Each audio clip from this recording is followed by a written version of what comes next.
Alors bonsoir à tous et à tous.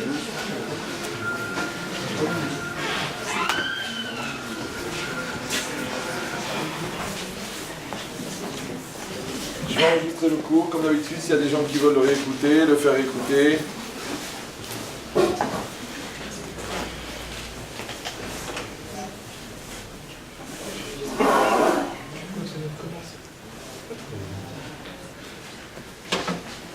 Alors d'abord de dire que le cours est dédié pour la réfoua shelema de tous les malades d'Israël et en particulier pour Benjamin Yaakov Ben Shlomo, que je vous prie de sorte du coma dans lequel il est tombé depuis hier soir.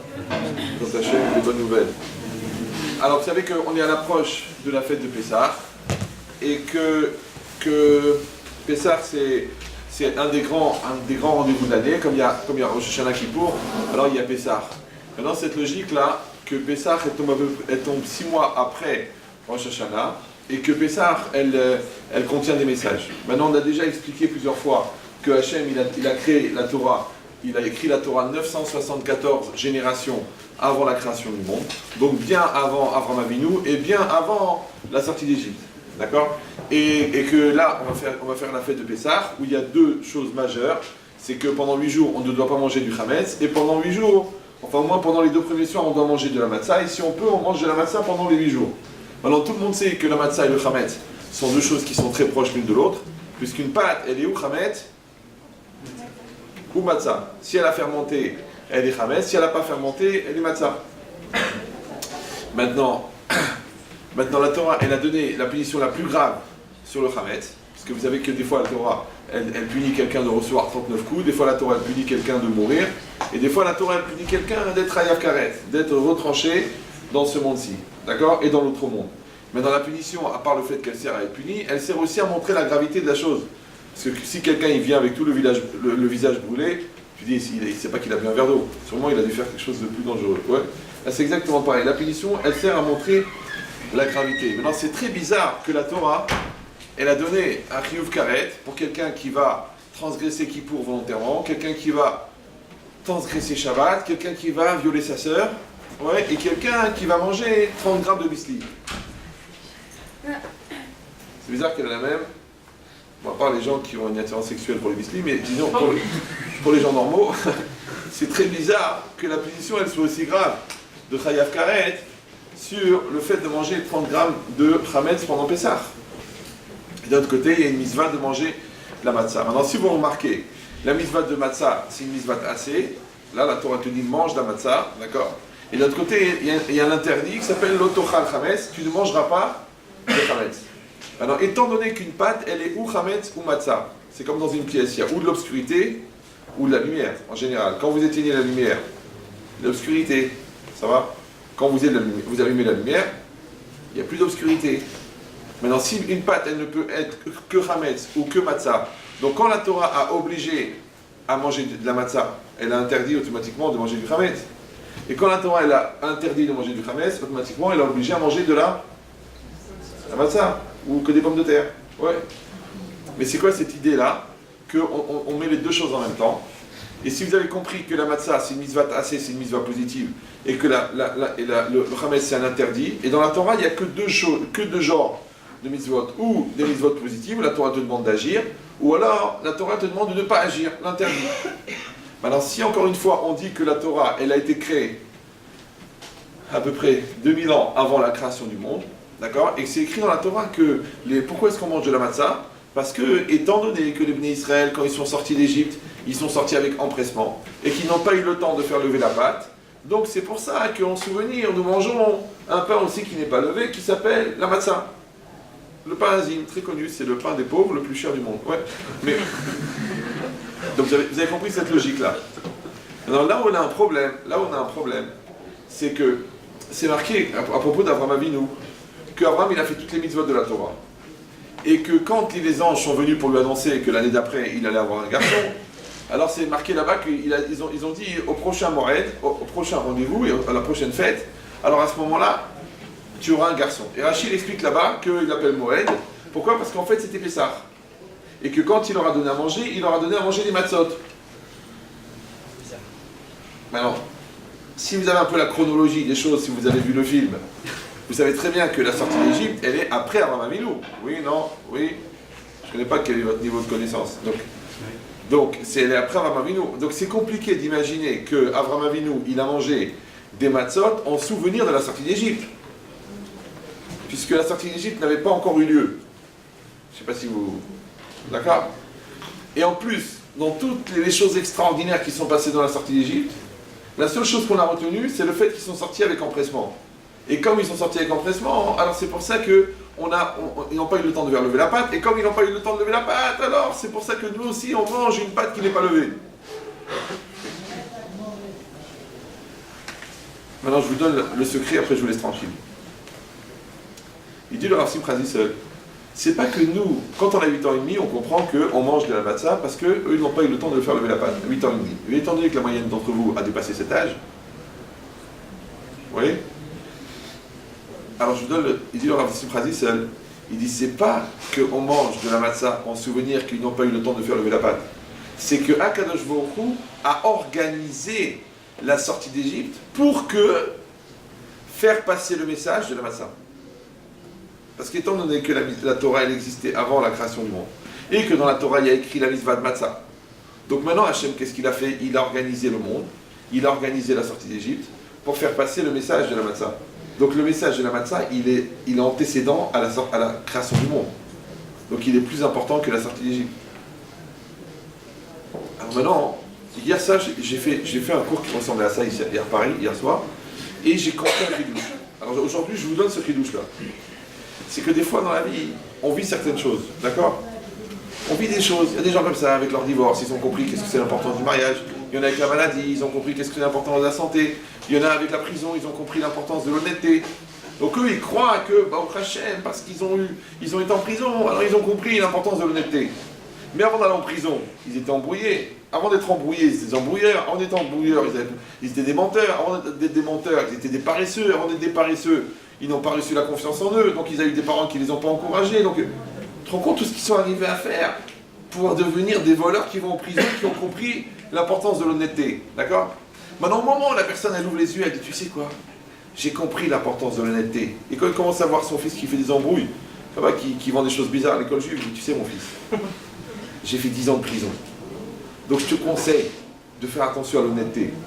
Ouais, mais lui, qu'est-ce qu'il croit? Il croit que toutes ces circonstances, elles l'ont amené à comprendre l'importance de l'honnêteté. Mais peut-être que c'est l'inverse. Peut-être que le bon Dieu, écoutez bien, au moment où il a donné un ange pour aller mettre cette Neshama dans le monde, et que cette Neshama, elle avait un tikkun, une réparation à faire qui était la prise de conscience de l'honnêteté. Et pour qu'il arrive à ce niveau de prise de conscience, il fallait qu'il passe par une série de circonstances extrêmement complexes, dont fait partie la personnalité de ses parents, les gens qu'il va rencontrer, le fait qu'il soit paresseux, qu'il est en situation de manque de confiance en lui, qu'il va être un glandeur, qu'il va être un tricheur, qu'il va être un voleur, qu'il va aller en prison pour prendre conscience de l'importance de l'honnêteté. Ça va? Donc c'est-à-dire des fois, tu dois voir le film à l'envers. Ouais, pas que on ait le résultat de ce qu'on a vécu, que ce qu'on a vécu a été mis en place pour qu'on prenne conscience de quelque chose. Comme tu vois par exemple des couples qui sont très unis et qui ont eu beaucoup de problèmes. Et bien en fin de compte, qu'est-ce qui les a unis? C'est le fait qu'ils ont dû surmonter des problèmes. Maintenant des gens que grâce à Dieu, ils n'ont pas eu de problème, et puis un jour le gars, grâce à la secrétaire, il a compris qu'il n'a jamais aimé sa femme, il s'en va. Puis enfin chérie, tu 22 ans de mariage, 6 enfants, tu t'en vas? Oui, finalement je t'aime pas, tu sais quoi, salut, bye, tu t'arranges avec l'avocat, tu fais ce que tu veux, de toute façon je t'aime pas, je t'ai jamais aimé. L'autre a dit, mais enfin, chérie, viens, on en parle, viens, on essaie de voir. Non, je t'aime pas. L'autre dit, c'est pas possible, 22 ans, l'accouchement, les bébés, Yom Kippour, là, c'est Pessah, là, Hachem, Hachem, alors tout ça, tout, du baratin, tout, des halomot, tout. T'as compris ou non? L'autre il ouvre les yeux, comme ça, je t'ai jamais aimé. Alors elle dit, moi quoi? Ça fait 21 ans que tu me mens? Ouais, mais j'ai mis 21 ans pour te le dire. Et moi j'ai mis 21 ans pour le comprendre. Donc ça veut dire que si vous regardez la vie, non pas comme une série d'événements, mais comme des strates de maturité, et bien des fois, pour arriver à un strat de maturité, tu as vu tout le chemin qu'il a fallu faire. Maintenant imagine que le grand pédagogue de la vie, c'est Hachem, et que lui, pour que ta Neshama, elle arrive à un niveau de maturité, il va organiser l'histoire. Mais là, c'est pas la maturité d'une personne, c'est la maturité de tout un peuple qu'il faut amener. Donc il a organisé une mise en scène extraordinaire qui s'appelle 210 ans d'esclavage, 15 millions de personnes, dont un cinquième vont sortir, avec les plaies, ouais, avec les miracles, avec la destruction des idoles, avec la mer qui s'ouvre, avec les trésors d'Égypte. Tout ça pourquoi? Pour que les Bnei Israël, à un moment ou à un autre, ils vont recevoir la mitzvah de Matzah. Vous me suivez toujours? Ça veut dire que le message de la mitzvah de Matzah, il est plus grand que la sortie d'Égypte. Puisqu'il était déjà écrit dans la Torah avant que le monde soit créé, et avant Avraham Avinu, et avant la sortie d'Égypte. Ça va toujours? Voilà, super. Mais ça veut dire aussi que le message du Hametz aussi, il est important. Puisque vous avez compris que le Hametz, c'est la Matzah. Vous savez, le mot Hametz, il s'écrit comment? Chet, Mem, Tzadik. Et le mot Matzah, il s'écrit comment? Mem, Tzadik, et. Donc le même, il y a dans les deux mots. Le Tzadik, il y a dans les deux mots. Quelle lettre qui diffère? Le Chet et le E. Comment vous écrivez un E? Un Resh avec un Vav. Et comment vous écrivez un Chet? Ben, vous prolongez la barre du Vav et il touche le Resh. Et ça fait un Chet. Ça va? Oui, non? Oui. Donc quelle différence il y a entre Hametz et Matzah? Un point. Je ne comprends pas, le Hametz, ça représente les Yitzhara, ça représente la matérialité, ça représente la perte de temps. Et la Matzah, ça représente la mitzvah, ça représente la pureté, ça représente la Kedusha. Comment c'est possible qu'il y ait une telle proximité? Qu'est-ce que ça veut dire? Premièrement. Et deuxièmement, comment on fait une matzah? On prend de la farine et de l'eau. Comment on fait du Hametz? De la farine et de l'eau plus du temps. Plus du temps. Parce qu'au bout de combien de temps la pâte elle devient Hametz? 18 minutes. C'est quoi 18? Chai. C'est quoi Chai? La vie. Maintenant, tant que tu pétris la pâte, elle ne devient pas Hametz. Quand tu prends ta vie en main, le Yetzirah n'a aucune emprise. Mais quand tu te laisses aller et tu laisses passer le temps, ta vie elle devient Hametz. Il est sérieux ce garçon? Tu l'aimes ou tu l'aimes pas? Bon, il est là, bon, c'est pas grave, écoute. Ça va devenir Hametz. Encore hier soir, c'était un cours très dur, et après le cours, j'ai eu 3 cas. J'allais mourir. J'ai dit Hachem, je viens de mourir, tu vas pas me refaire mourir. 3 fois de suite. Une jeune fille, elle est venue comme ça, Pyramide Chétri, voilà, j'étais avec un garçon. Bon, il était religieux, je pensais qu'il était religieux. On a fait des très grosses bêtises ensemble. Et maintenant, il m'a dit qu'il a plus de sentiments, il est parti. C'est normal. Le gars, il mange gratuitement le jour où c'est payant, il s'en va, c'est logique. Eh oui, il a peut-être pas mis la kippa au bon endroit. Mais c'est quoi l'idée? Restez calme. Sinon, il va falloir baisser la température de la salle. Je lui dis, mais pourquoi vous... J'ai vu qu'elle avait les larmes aux yeux. Je lui dis, mais pourquoi? Je dis, vous avez fait des grosses bêtises. Elle me dit, oui, on a fait des grosses bêtises. Je dis, mais pourquoi vous dépréciez? Pourquoi vous vous laissez aller? Elle me dit, mais il a dit qu'il avait des sentiments, il a dit qu'il avait besoin, il a dit que c'était Yetzirah. Je lui dis, mais vous êtes une valeur. Je lui dis, vous êtes ma fille à moi. Il a touché ma fille, c'est qui ce gars? Je vais le tuer. Je la connais pas la fille, mais c'est la première fois qu'elle vient au cours. Elle me dit, oui, mais Rav, quand j'étais jeune, j'ai subi quelque chose de très grave. Après, je me suis tellement dévalué que j'ai fait des grosses bêtises. Et après, j'ai rencontré ce garçon comme une lumière et j'ai pensé qu'il allait m'aider, m'aimer et me faire teshuva. Je dis, mais qu'est-ce qui s'est passé à 13 ans? Elle me dit, mon voisin. 17 ans. Il a violé. J'allais mourir. J'ai dit, Hachem, qu'est-ce qui se passe? Une chnina gentille. Il a abusé, il a profité, il était baraqué. En plus, de la même synagogue, donc ils se voyaient souvent. Et maintenant, à chaque fois qu'elle le voit, elle a envie de mourir. Et moi, je me bats avec elle. Je dis, oh, mais non, on va réussir, on va être quelqu'un de bien. Il dit, vous êtes un diamant. Un diamant, c'est pas parce qu'on met dans un tas de fumier qu'il devient halal. Ouais, c'est un diamant, il faut le nettoyer. Après, il faut le polir. Après, il faut le mettre sur une bague en or blanc. Et ça ira très bien. Ouais. Mais moi, je vous dis la vérité, je crois en Dieu.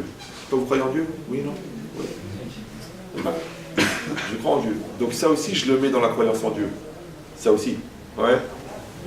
Et même le fait que la fille elle est en face de moi, je le mets dans la croyance en Dieu. Et je lui dis, qu'est-ce qu'il veut le bon Dieu de moi? Alors je l'écoute et je lui parle, elle pleure, et moi je pleure. Je dis, on va réussir. D'accord?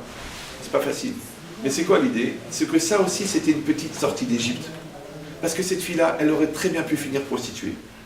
Parce que vous êtes une gazelle et il y a des lions. Et les lions, ils mangent les gazelles. Maintenant, vous, il y en a qui sont devenus gazelles volontairement, ce qu'on appelle hamara volontaire. Ouais. Et il y en a qui sont devenus gazelles parce que malheureusement, on les a poussés dans le ravin, ils se sont cassés les bras et les jambes. On les a obligés. Ouais. Alors je dis, vous êtes d'un côté, vous avez subi quelque chose, mais de l'autre côté, vous avez un grand challenge. Mais alors elle me dit, qu'est-ce que je dois faire? Je dis, il faut devenir une lionne. Si vous devenez une lionne, vous allez rencontrer un lion. Mais tant que vous serez une gazelle, vous allez attirer des lions, peut-être des hyènes, peut-être des chiens, perdus dans la rue. Ouais.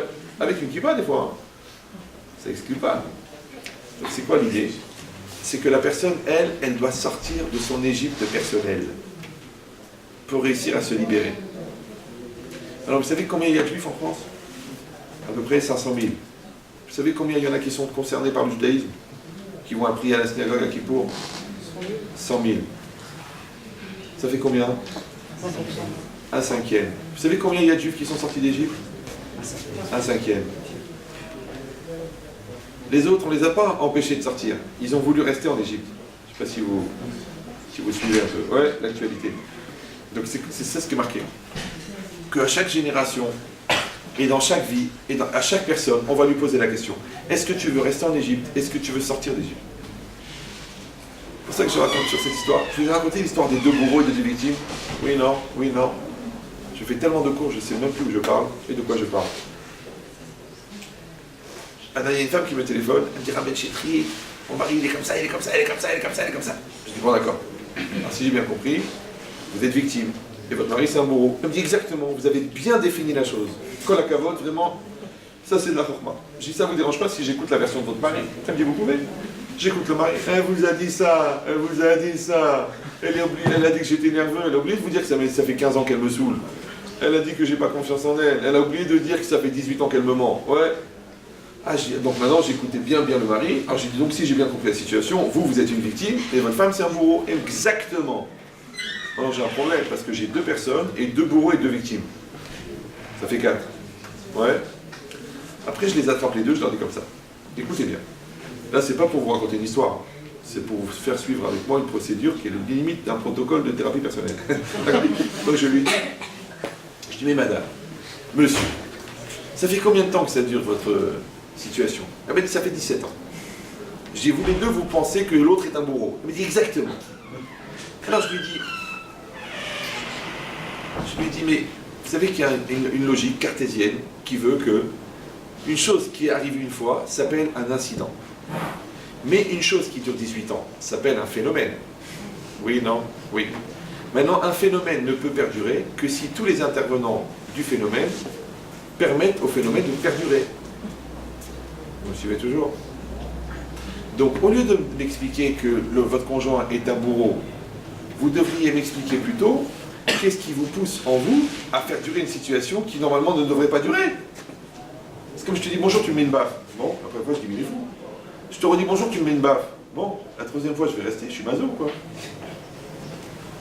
Donc où je décide de rester, et je dis, oh c'est bien, ça fortifie le sang, ça fortifie la peau. Où je m'en vais? Donc ça veut dire que si vous voulez réfléchir à la culpabilité du bourreau, vous êtes obligé d'envisager la complicité de la victime. Oui, non, oui, non. Vous suivez toujours là? Après, qu'est-ce que je fais? Je les prends à part tous les deux. Je leur dis, venez, ici madame. Donc, madame, vous êtes victime? Eh bien oui, je suis victime. Oui, je demande la commémoration de la souffrance que je porte en moi. Un véritable mur des lamentations. À la limite, un cocktail, on pourrait mettre un bout de papier dans mon nez, je suis sûr que ça porte bonheur. D'accord?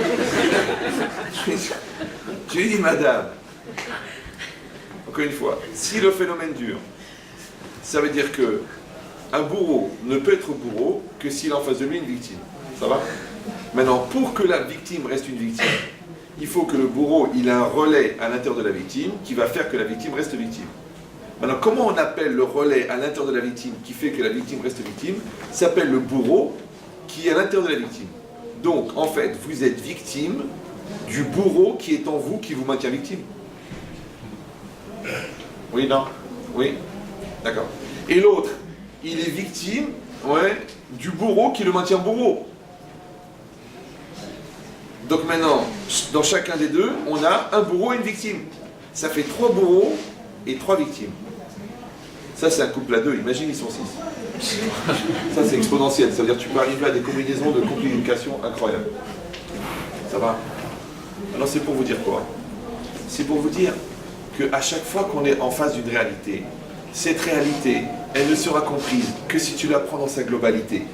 Maintenant, tant que toi, tu vas t'obstiner à penser que tu es le nombril du monde et que le reste du monde, ils n'ont rien compris.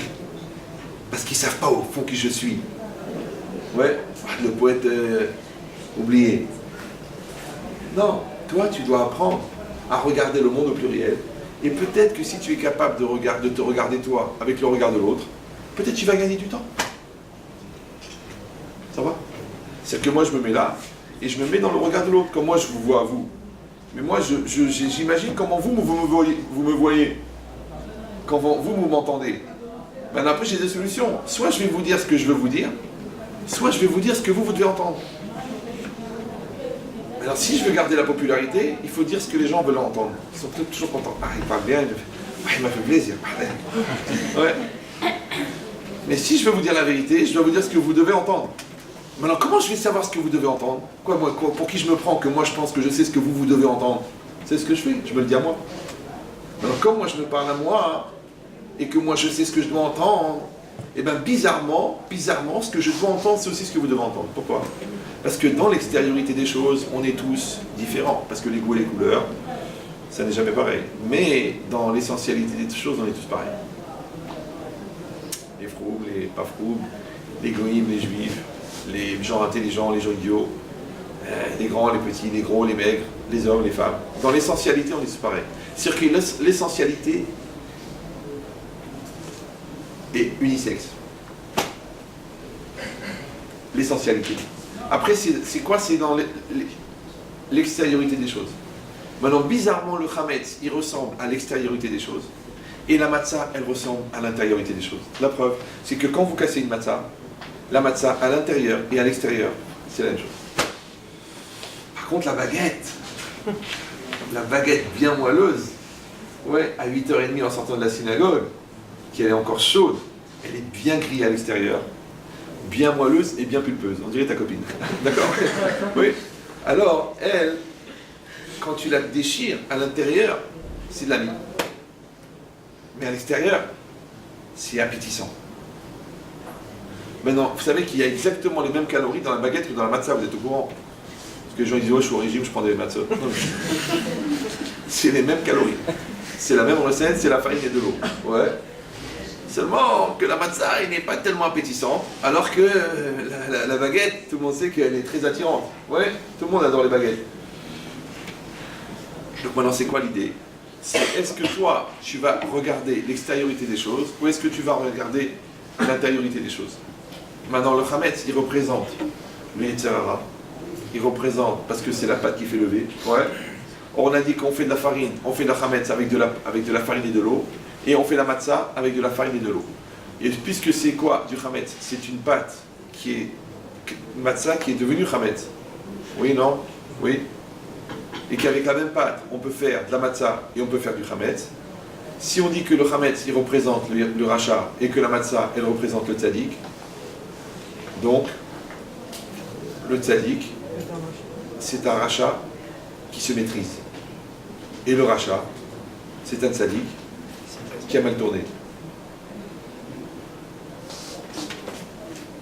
Ça va? Oui, non? Maintenant, toi, quand tu regardes quelqu'un, quand tu regardes un rachat, tu peux regarder le tzaddik qui est dedans. Parce qu'en fin de compte, il a mal tourné. Et toi, quand tu regardes un tzaddik, tu peux dire, tu sais, tu le vois comme ça, mais c'est pas facile la vie. Tu crois qu'il n'est pas en lui toute la journée? Le Rambam, il dit que tu crois que les tzaddikim n'ont pas de yetzer hara. Ils ont le yetzer hara, mais ils maîtrisent. Et c'est quoi le rachat? Il se laisse aller. Comment il est venu chametz? Et comment la pâte elle devient chametz? Qui c'est qui l'a rendu chametz?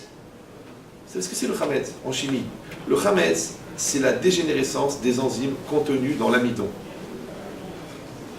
Très bien. Donc ça veut dire quoi? Ça veut dire que le chametz, il est à l'intérieur de nous. Il vient tout seul. Moi je vois des gens par exemple qui divorcent. Voilà, j'en ai eu encore vendredi. 4 mois de mariage. Maintenant les mecs, ils sont riches. Ils sont bourrés. Ils ont fait un mariage de fou. Le gars, il a de l'argent, mais il a une Porsche, il a une Maserati, il est chlala. tu vois les clés de voiture toi tu mets tes clés d'entrée, il y a la clé de la cave, et tu vois la clé de la Porsche, la clé de la Maserati, la clé de l'Aston Martin, vraiment, mais qu'il a 30 ans, sa femme c'est un mannequin, ils ont un appart de folie, ils ont une maison là-bas, ils ont une maison là-bas, ils gagnent 12 000 € par jour, ça va pour lui, ouais. Et ben tu sais comment on dit en français? Ils ont tout pour être heureux. Et ben ils vont divorcer. Parce que le gars, il a un caractère de chien à la hauteur de sa richesse. Et il est très riche. Maintenant, rappelez-vous que le plus beau gâteau du monde, si on met 3 gouttes de pipi dessus, personne n'en C'est vrai, non? Le plus beau gâteau du monde, 7 étages de crème, le nôtre en cachère, de la très chère.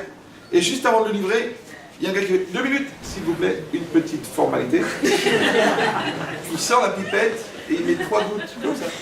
1, 2, 3. Il est à vous! J'en veux plus. Pourquoi? Ah, c'est dégueulasse, j'ai mis la pipi! La pisse sur le gâteau! Écoutez, il y a 7 étages. Enlevez la crème, enlevez le premier étage, il en reste. Tu sais quoi, mais j'ai même plus faim, j'ai envie de mourir! Ben, il y a des gens, Laïnara, ils ont une capacité à te pourrir la vie avec 3 gouttes de pipi, hein. Rien, comme ça, tu as préparé bien le Shabbat, il vient, il va te faire une petite remarque qui t'étouffe. T'as bien bossé, il te dit, ouais, mais t'aurais pu faire mieux. T'as eu 14, il a dit, combien il a le petit Cohen? T'as envie de mourir. Ouais. Tu vois ça, cette capacité en fin de compte, à aider les gens à lutter contre la constipation, parce que c'est vraiment des gens qui sont là pour ça, ils sont là que pour lutter contre la constipation. Et ils t'aident, grâce à Dieu, à aller aux toilettes, mais avec une facilité, mais qu'est-ce qu'ils sont? C'est vrai, non? Oui, non? Vous comprenez ça ou non? Alors, à part le fait que c'est rigolo, moi j'ai pas fait d'études, d'accord? Donc quand je regarde ce genre de phénomènes, ils sont très intéressants au niveau zoologique, d'accord? C'est la capacité à se pourrir la vie. Mais t'as une femme super, t'as un mec super, mais arrêtez! T'as des enfants super, t'es en bonne santé, tu veux que je t'amène les mecs, tu veux le voir avec le cancer qu'on lui a enlevé déjà les 2 jambes? Tu veux le voir celui-là? Toi t'es bien, tu vas bien? Ouais, c'est pas facile, ouais, tu te rends pas compte, c'est trop simple, tu la connais pas, elle est folle, c'est malade. Combien de gaspillage? C'est dur. Ouais, le vendredi, j'en ai eu 4. C'est-à-dire, t'as 22 ans, mariage, 8 enfants, en train de se pourrir, et l'autre 4 mois de mariage, en train de se pourrir. Je dis, on va faire un club. On va réunir tous les chiens, on l'appellera Club Méditerranée. On va leur dire, puisque vous pensez que vous avez une vie de chien, et que vous allez épouser une chienne, on va vous organiser un chenil. Et bien ça, tu vois ça, c'est ces 3 petites gouttes de pipi. Comment ils appellent ça, les chachamim? Le chametz. C'est le chametz. C'est le chametz. Tu rentres chez toi à la maison, tu vois qu'il a les nerfs, tu dis, écoute chérie, moi et toi on va faire des matzot. C'est dommage parce que là je sens que tu es en train de nous faire du chametz. Je sens là le chametz qui est en train de monter, ouais. C'est le chametz en fin de phrase. Tiens, je voulais te dire qu'au fait c'est dommage que tu as rayé la voiture, espèce de course. Voilà le petit bout de chametz que tu as rajouté. Alors rappelez-vous que le chametz à Pessah, il est assorbé machéou, une miette. Normalement, même du cochon, il faut en manger quand même 30 grammes. Mais le chametz, non, une miette ça suffit. Vous pouvez comprendre, vous, qu'une chose que pendant toute l'année, elle est recommandée. Pendant l'année, le chametz, c'est quelque chose d'important, c'est du pain. Il y a une bracha spéciale qui s'appelle Amotzi Lechem Min Haaretz. Il y a une bracha après, Birkat Hamazon, qui est la seule bénédiction qui est selon la Torah. À la Mechia, sur les gâteaux, il y en a qui disent que c'est Mina Torah. La bracha en avant, c'est à la Mechia, c'est Boré Miné Mezonot, c'est la seule aussi qui est spécifique pour ça. On ne doit pas laisser le pain traîner par terre. À Shabbat, on doit faire à chaque repas, on doit avoir 2 pains. Donc comment ça se fait que le chametz, c'est important toute l'année et c'est dégueulasse pendant 8 jours? Même quelqu'un qui n'est pas très religieux, à côté des matzot, le soir de Pessah, il ne va pas mettre une baguette. C'est Pessah, haram. Ouais. Maintenant, si tu réfléchis dans l'absolu, c'est pas le problème. Parce que si le chametz c'est comme du cochon, ça devrait être interdit toute l'année. Et si c'est pas comme du cochon, pourquoi c'est interdit pendant 8 jours? Ça s'appelle un paradoxe. Parce que les écrevisses, ça assure toute l'année. Le cochon, ça assure toute l'année. D'accord? Donc le pain, si c'est quelque chose de bon, ça devrait être permis toute l'année. Mais pourquoi est-ce qu'on te l'a permis toute l'année et interdit pendant 8 jours? C'est comme si la Torah était venue, n'ayez pas peur, hein. C'est comme si la Torah avait dit, voilà, pendant toute l'année, l'adultère est un interdit, mais pendant 8 jours, c'est une mitzvah. Ça existe, ça s'appelle Ela, Ibiza, d'accord? Mais, je comprends, mais c'est assourd, pas pendant 8 jours. 8 jours, c'est recommandé. Bon, je vous dis ça parce que quelqu'un m'a raconté, il est revenu des lattes, il m'a dit, Rabbi Chetrit, c'était l'île de la tentation. Il a fait du 8e avec le mec du 4e, la femme du 2e, son mari il est parti à Cholamoued, elle a couché avec le mec du 3e, le mec du 3e, il n'était pas bien avec sa femme, lui il est parti avec la fille du 2e, un truc... L'arche de Noé, quoi. Attends, mais c'était comme ça, hein. C'était pas genre, moi je croyais que c'était les films, non ça c'est la réalité, c'est, mais les films je n'ose même pas imaginer. Ça veut dire quoi? À Botaï, ça veut dire, c'est très très important. C'est-à-dire que si quelqu'un n'est pas capable d'être certain qu'il est en train de fabriquer des matzot, je vous garantis qu'il va manger du chametz. C'est pourquoi? Parce que le problème, c'est que le chametz, tu te rends compte après que tu as déjà mordu dedans. Après que tu es déjà dedans. Ouais. Parce que tu dis la Goya, mais ça va pas une Goya, je vais épouser une Goya, mais ça va pas. Mon grand-père, c'était le Rav de Meknes, c'était fou quoi. Je la côtoie, je rigole avec elle, elle me tient mon sac, elle me donne les polycopes. Maintenant, tu t'es habitué. En plus, elle t'a pas dit qu'elle arrêtait la pilule. Et maintenant, l'essai est transformé, le ballon est au fond du but. Elle emporte la preuve. Et elle te dit, mais tu vas m'abandonner. Et toi, qui as les défauts de tes qualités, parce que vous savez que les qualités ont des défauts. C'est des défauts qui proviennent des qualités. Par exemple, on dit trop bon, trop long. Donc toi, au lieu de dire, mais attends, mais j'ai rien à voir, mais c'est un accident, je voulais juste délirer avec toi, tu vas dire, écoute, ma conscience m'oblige à épouser Christine. Mais enfin, tu fais une croix sur ton judaïsme. C'est le cas de le dire.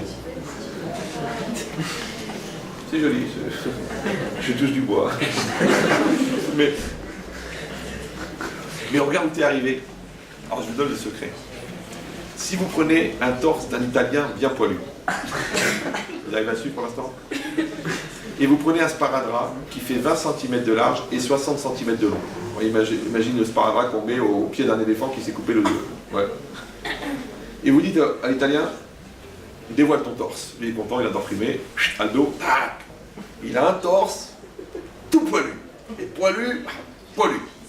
Il y en a qui s'appelaient, c'est pas comme ça, peut-être. Peut-être Jane, elle peut aimer, parce que je rappelle King Kong, ouais. Donc... Tarzan, excusez-moi, j'ai lâché très tôt la télé. Donc, maintenant, si l'italien, il va prendre ce sparadrap qui fait 20 cm de large et 60 cm de long, et qui est quand même autocollant, ouais, et qui va bien le poser comme ça, doucement. À la limite, c'est un kiff. Ouais. Le jour où il voudra l'enlever, que les poils ils se sont bien imprégnés à l'intérieur de la colle, et que la colle maintenant elle a bien imprégné l'épiderme, on lui dit bon il faut enlever, il dit je veux pas, t'es fou, je vais mourir. C'est exactement pareil. La Goya, quand tu colles avec, tu sens rien, limite c'est un kiff. Mais quand tu dis il faut te séparer, ça va lui faire de la peine, puis ça va me déchirer. Ouais, ça va te déchirer, ça va t'arracher la peau. D'accord, vous êtes logique ou non? C'est exactement pareil. Toi le problème, c'est que tu n'as pas senti que tu croyais que tu étais en train de faire du matzah, en fait tu étais en train de faire du chametz. Et dans la vie, tu auras toujours l'occasion et de faire des matzot, des mitzvot, et de faire du chametz et des averot. Maintenant, quand tu construis quelque chose, étant donné, vous avez bien compris que le chametz, il vient de la dégénérescence de la pâte, donc ça veut dire que dans chaque mitzvah, il y a une occasion de faire une avera, et dans chaque avera, il y a une occasion de faire une mitzvah. Parce que quand elle vient, le beau lachonara sur ta belle-sœur, l'ex de ton frère, et tu l'as vu en train de faire une séance de secourisme avec un gars qui n'est pas son mari. Tu vois bien qu'elle n'est pas dans les pauvres. Ouais. Qu'est-ce qu'il y a ici? T'as pas envie de raconter dans tout Villeurbanne? Le feu, là, le feu. Tu vas te taire ou non? C'est pas évident. D'abord, c'est la belle-sœur. Déjà, c'est la haine. Même quand elle était avec mon frère. Après, elle a jeté mon frère avec 2 gosses. Et maintenant, je la vois en train de faire du secourisme avec un gars qui n'est pas son nouveau mari. J'ai pas le droit de parler? J'ai pas le droit de dire un mot? T'as pas le droit. Ça, c'est un Hametz extrêmement puissant. Mais si tu es mitgaber, si tu te retiens, c'est une mitzvah incroyable. Peut-être que cette mitzvah-là, ton fils, il va tomber du 2e étage, il va être sauvé parce que tu étais retenu de parler. C'est très très dur de ne pas parler et tu ne parles pas. C'est très très dur de ne pas en vouloir et tu n'en veux pas. C'est très très dur de ne pas voler et tu ne voles pas. Bien qu'à partir d'1 million d'euros, tu penses vraiment que c'est une mitzvah. Ouais. Ça veut dire quoi? Avec du chametz, tu as fait une matzah. Et des fois le contraire. Avec une matzah, tu as fait du chametz. Vous savez qu'il y a un principe qui s'appelle mitzvah, goret, mitzvah. Vous avez entendu parler de ça, non? Une mitzvah entraîne une mitzvah. Avera, goret, avera. Une avera entraîne une avera. Alors je pose la question pour des gens comme vous qui utilisent le cerveau pour autre chose que pour digérer. Si une mitzvah entraîne une mitzvah, comment ça se fait que des fois, après que tu as fait une mitzvah, tu fais une avera? Le gars, il vient de faire une belle mincha, il a fait une mincha. Il termine, il regarde l'heure, il tient, il allume l'ordinateur, et paf, il voit qu'il n'y a personne, il clique, il rentre dans un site, ni pour nous, ni pour vous.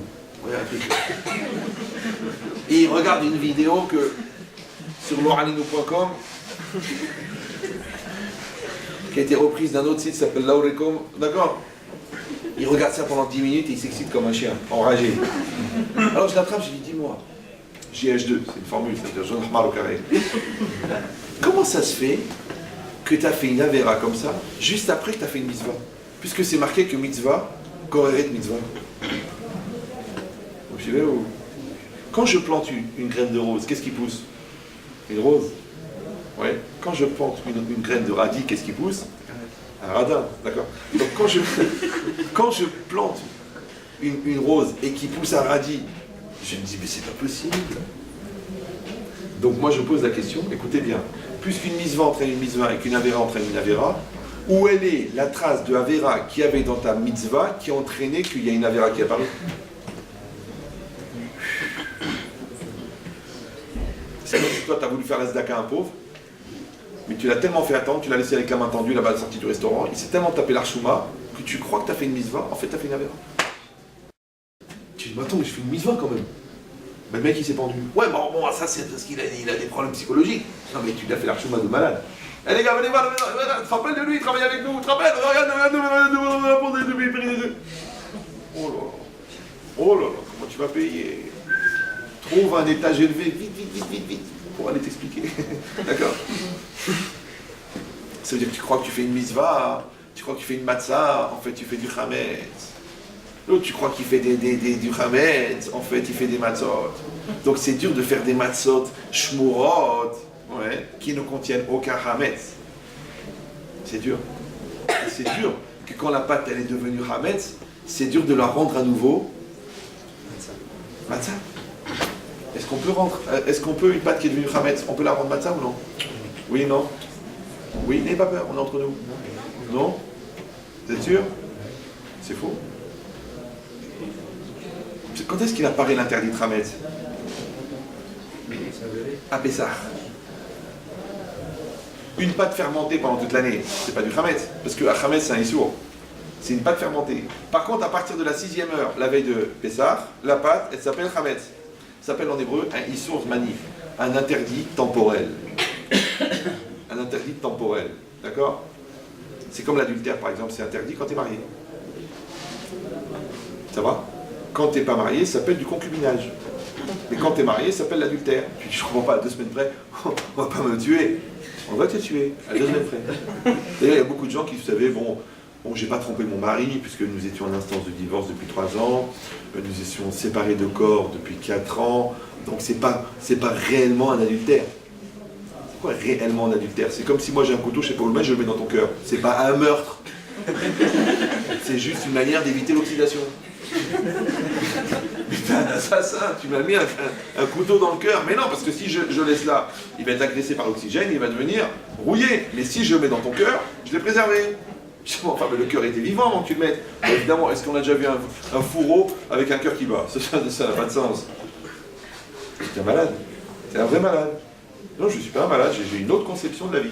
Et de la mort. Avec cette logique-là. Alors moi, je vous donne des choses débiles comme ça, ouais. Mais moi, je les entends tous les jours. Les gens, ils me racontent, ils m'expliquent pourquoi ils étaient obligés de tromper leur femme. Celui-là, il était obligé de voler. Celui-là était obligé de mentir. C'est une mitzvah. Donc, qu'est-ce qu'il a fait, lui? Avec le chametz, il a fait des matzot. Or, c'est marqué dans la Gemara, En osim matzot bimkom sheyesh chametz. On ne peut pas fabriquer des matzot à un endroit où il y a du chametz. Maintenant, toi, tu dois savoir qu'est-ce que c'est le chametz. Et tu dois savoir qu'est-ce que c'est la matzah. Maintenant, si tu couches avec ton petit copain, tu crois que tu es en train de faire quoi? Bien, mais ça va être mon mari. Mais tu crois que tu es en train de faire quoi? Du chametz ou de la matzah? Tu dis non, mais ça n'a rien à voir, parce que là, c'est des sentiments, on est attiré l'un vers l'autre, et puis on a besoin de se rassurer aussi, d'être sûr que l'autre vraiment ressent quelque chose. Qu'est-ce qu'il ressent? Le mec, quand il mord dans la pizza, je comprends pas. Tu parles de ce qu'il ressent quand il mord dans une pizza, mais c'est toi la pizza. Tu dis, ouais, mais il m'aime vraiment. Ben, s'il t'aime vraiment, on va voir s'il tient jusqu'après la choupa. Ah non, il n'arrive pas parce qu'il n'arrive pas, il a besoin. Bon, alors faut que tu t'inscrives dans la logique de la pizza. La logique de la pizza, c'est que souvent, on ne sait pas quoi faire avec les petits morceaux qui restent. Comme tu veux. Donc si on va prendre toutes les pizzas qui ont été mangées et toutes les pizzas qui ont été épousées, ça fait beaucoup de déchets. Et voilà. Bah, c'est exactement pareil. Que toi, tu fais l'inverse. Toi, tu dis, moi, au Hachem, je suis une Bat Israël, je suis un Ben Israël. Akadosh Baruch Hu, il m'a fait naître dans un peuple extraordinaire, avec une Torah extraordinaire, avec une histoire extraordinaire. Alors, je ne vais pas me polluer à devenir du Hametz à 2 balles. Alors, plus vous comprenez cette logique-là, et plus vous pouvez comprendre pourquoi est-ce qu'on doit lire la Haggadah le soir de Pessah. Et pourquoi le soir de Pessah, on doit manger la matzah, et pourquoi le soir de Pessah, on ne doit plus manger du Hametz. Pourquoi? Vous savez que la matzah, c'est la seule mitzvah où c'est une mitzvah de manger la mitzvah. Oui, non? Bah évidemment, qu'est-ce qu'on allait faire avec une matzah? Une matzah, c'est de la nourriture, non? D'accord? Donc c'est normal qu'on la mange. Moi je dis non, moi je suis pas d'accord. Parce que moi je dis on aurait pu faire des matzot en souvenir de la sortie d'Égypte, on les aurait posés sur la table, et au moment de la Gada où on serait arrivé à Matzah Joe, la matzah américaine, on aurait dit Matzah Joe, ouais, cette matzah là que nos pères ont mangée en Égypte. Et c'est tout, pourquoi on la mange? Parce que si toi tu comprends pourquoi est-ce qu'on mange la matzah, moi je vais te demander pourquoi on ne mange pas les téphilines? Tu dis mais les téphilines, ça se mange pas. Pourquoi? Imagine si la Torah l'avait dit. Si la Torah avait dit, vous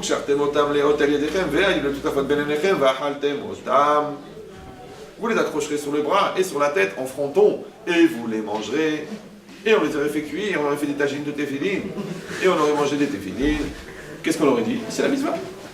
Imagine si la Torah elle avait dit que vous vous asseyez dans la souka vous vivez dans la souka pendant une semaine, et le 8e jour, vous mangerez la souka. Allez David, il ne reste plus que 2 mètres d'Oscar. Allez! Imagine si la Torah elle avait dit, après les 7 jours de pureté, la femme ira se tremper au mikvé, et après qu'elle s'est trempée au mikvé, elle boira le mikvé. Ok, mais c'est dégueulasse. Non, on aurait pris un mikvé personnel pour chacun, on l'aurait nettoyé extraordinaire, on aurait pu, selon les minagim, mettre de la citronnade, de la grenadine, de l'eau gazeuse. Mais après que tu te trempes et que tu as purifié l'extérieur de ton corps par le mikvé, maintenant il faut purifier l'intérieur de ton corps avec tout la shonara que tu as fait et tu vas boire. Allez Madame Cohen, il reste 6 litres. Mais il y a votre mari qui attend dehors. Je vais mourir. 400 litres de grenadine, je vais mourir. C'est la mitzvah. Dites merci au bon Dieu qu'il a eu pitié. Vous avez compris ou non? Mais si Béhémet, non, qu'est-ce qu'on risque?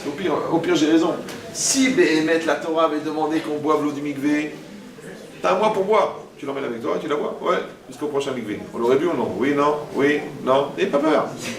Oui ou non? Non. Alors là, il y a un montagne. Si vous n'êtes pas d'accord, il faut envisager la conversion. Ça dépend combien. C'est pas plus logique que les téphilines ou que jeûner à Kippour. C'est pas grave. Encore une fois, la Torah ne nous a pas demandé de... Ne croyez pas que je vais vous dire que c'est obligatoire.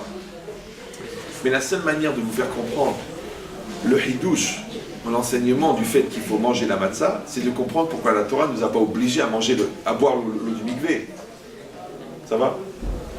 C'est comme si tu dis, le médecin tu dis prends les antibiotiques, tu dis non, je vais manger une chambre à air. Tu dis t'es fou quoi, quelle différence, de toute façon je comprends rien. Alors je vais me faire un petit émincé de chambre à air, à l'ail, ou prends les antibiotiques. De toute façon tu comprends rien, prends ça ou ça. Une fois un oncle à moi qui a attrapé le cancer, il m'a dit je vais faire la chimiothérapie. Mais tonton, si t'es prêt à faire la chimiothérapie alors que tu comprends rien, t'as qu'à faire la shabbatothérapie. Il m'a dit non, mais il est mort. Hein. Je sais pas si vous me suivez. C'est qu'au fond, dans l'absolu, parce que tu comprends rien, tu peux faire ça ou ça. Non, il veut pas. Mais il est prêt à faire la chimio, il perd des cheveux. Non, plutôt qu'à aller kiffer le avec Shabbat, non. C'est la différence entre la maladie et l'entêtement. Vous comprenez cette logique? Maintenant, comme la Torah elle a demandé de manger la matzah, et c'est quoi manger?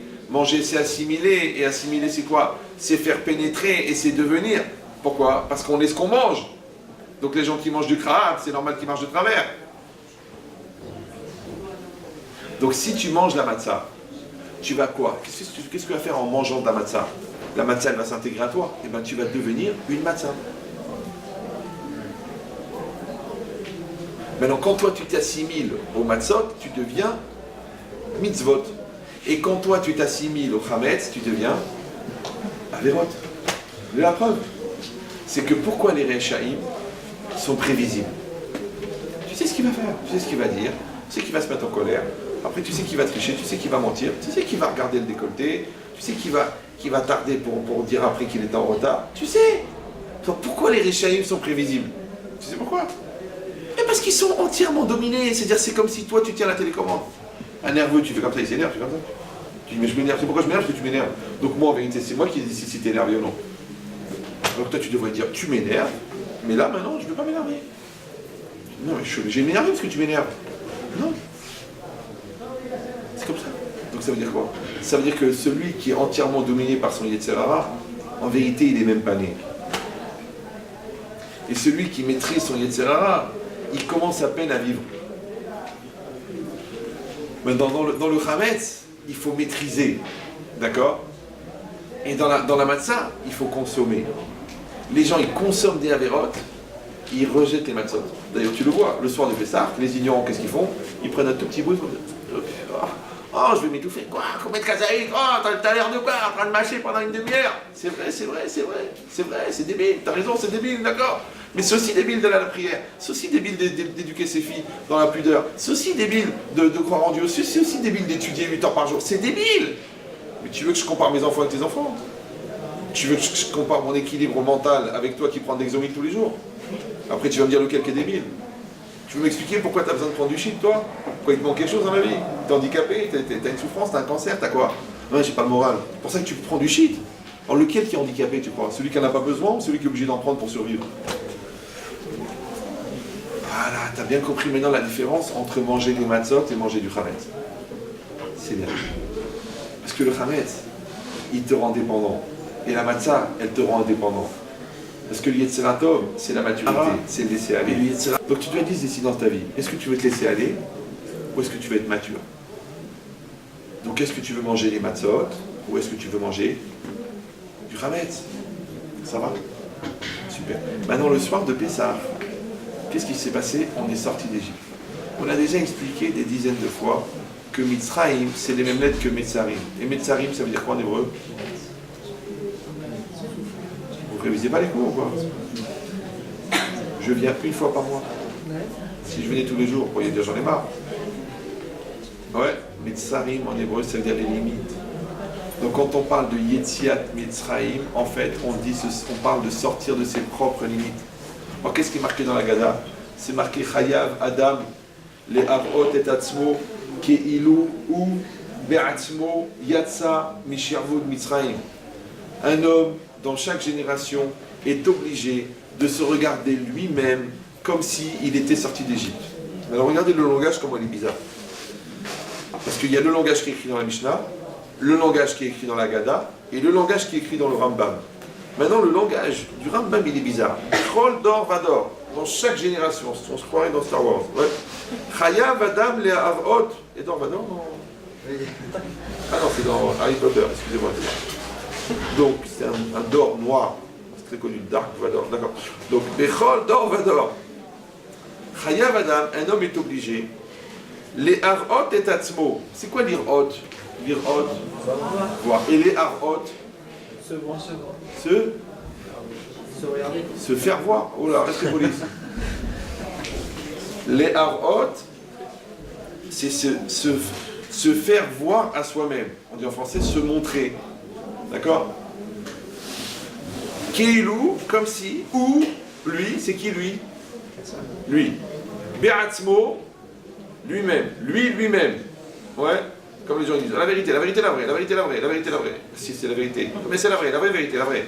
Sur la Torah, ta mère, qu'elle va à l'instant, ouais. Il dit, Keilou, ou, Be'atzmo, Yatsa, il est sorti. On vient de dire, Bechol Lovador dans chaque génération. Il rajoute, Ata, maintenant. Mais maintenant, c'est de chaque génération. Alors, sachez que le Rambam, il compte les mots, il écrit avec son sang. Donc, il n'y a pas un mot en trop, là. Donc, c'est-à-dire que chaque mot, il contient un enseignement. Ouais. Mishirvut Mitzrayim.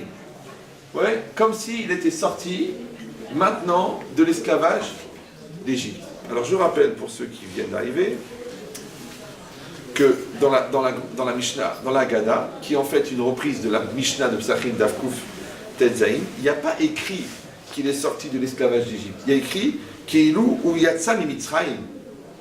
C'est comme s'il est sorti d'Égypte. Et là, Rambam il dit, c'est comme s'il est sorti de l'esclavage d'Égypte. Maintenant, quelle différence entre l'esclavage d'Égypte et l'Égypte? Quelle différence entre sortir d'Égypte et sortir de l'esclavage d'Égypte? Quelle différence? Eh bien, l'esclavage d'Égypte peut s'exporter ailleurs. Alors que l'Égypte, elle est automatiquement en Égypte. Donc quand tu sors d'Égypte, tu sors d'un endroit géographique qui est bien délimité, qui s'appelle l'Égypte. Mais quand tu sors de l'esclavage d'Égypte, tu peux être un esclave d'Égypte en France. Si on reproduit le même modèle d'esclavage que l'esclavage d'Égypte, tu peux sortir d'Égypte en France. Ça va? On en a dit. Pourquoi? C'est quoi ce langage? Bechol Norvador dans chaque... Chayav Adam. C'est quoi Chayav? Chayav c'est quoi? Chayav c'est tu es obligé. D'accord?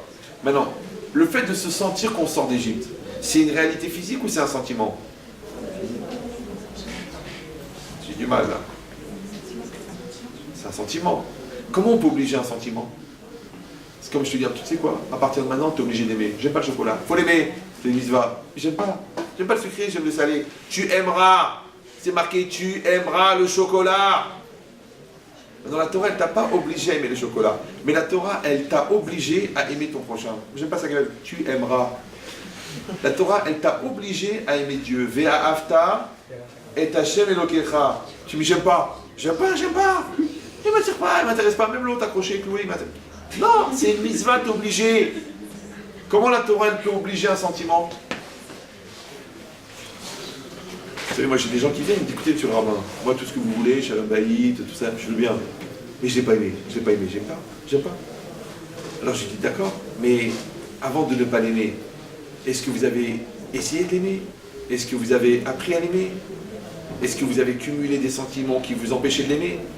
Est-ce que vous avez fait un tel portrait négatif de la personne que vous ne pouviez pas l'aimer? Donc peut-être que si vous aviez été aussi actif dans votre capacité à apprendre à aimer, plutôt que d'être actif pour apprendre à haïr, peut-être que vous auriez réussi. Vous me suivez ou? C'était à Los Angeles, il n'y a pas longtemps, j'étais là-bas.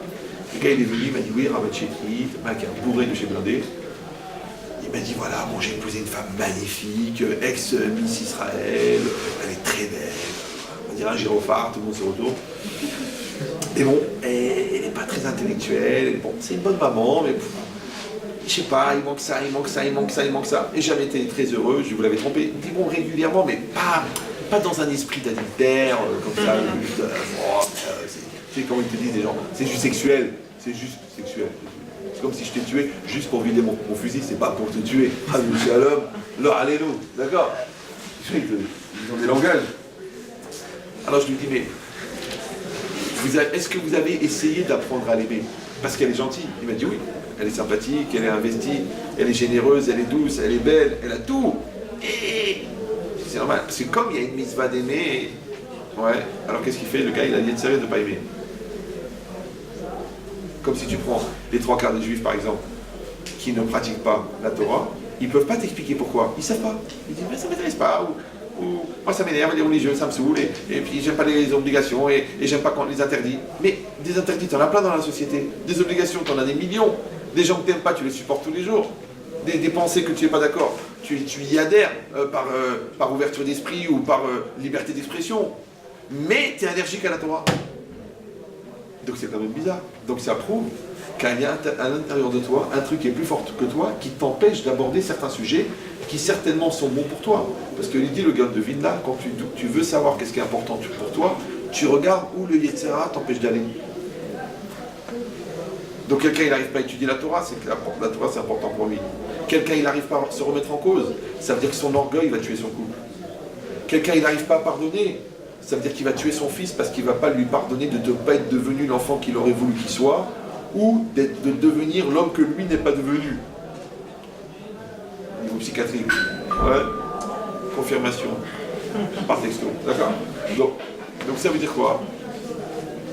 Ça veut dire de quoi je parlais. De quoi je parlais avant le texto? Je veux savoir ce qui est important pour toi. L'homme qui en voulait que son fils ne soit pas devenu. Oui, avant. Ça va avec la mannequin. Ah ouais, c'est ça.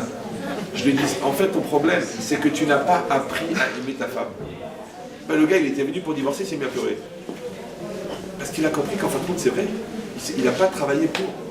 Ben, ici, c'est pareil. Quand c'est marqué Chayav, quand c'est marqué tu es obligé d'aimer Hachem, et tu es obligé d'aimer ton prochain, et tu es obligé de mettre les téphilines, et tu es obligé de respecter tes parents, c'est quoi obligé? C'est pas obligé d'avoir un sentiment. Par contre, tu es obligé de donner les moyens d'avoir un sentiment. C'est comme les gens qui disent j'aime pas, mais tu n'as pas goûté. Mais goûte. Donc tu n'es pas obligé d'aimer, mais tu es obligé de goûter. Et quand tu as goûté, tu peux dire écoute, j'ai l'honnêteté de dire que c'est bon. Ben, c'est exactement pareil. Ouais. Toi, quand tu vas t'obliger, tu vas pouvoir faire des choses dans ta vie que tu ne peux même pas imaginer. Maintenant, les gens, ils ne veulent pas s'obliger. Moi, j'aime pas beaucoup. Moi, je ne veux pas être obligé. Moi, je ne veux pas qu'on m'oblige. Tu te rends compte que tous les gens qui ne font pas les choses qui sont obligés, ouais, sont automatiquement dépendants de gens qui font ce qu'ils sont obligés. Par exemple, vous connaissez l'insouciance. L'insouciance, ça veut dire quelque chose, l'insouciance. L'insouciance. C'est tu penses à rien, tu ne casses pas la tête, tu écoutes de la musique, tu fous rien en classe, tu es insouciant. Alors je vous donne un secret. Tu ne peux être insouciant que parce qu'il y a quelqu'un d'autre qui a le souci pour toi.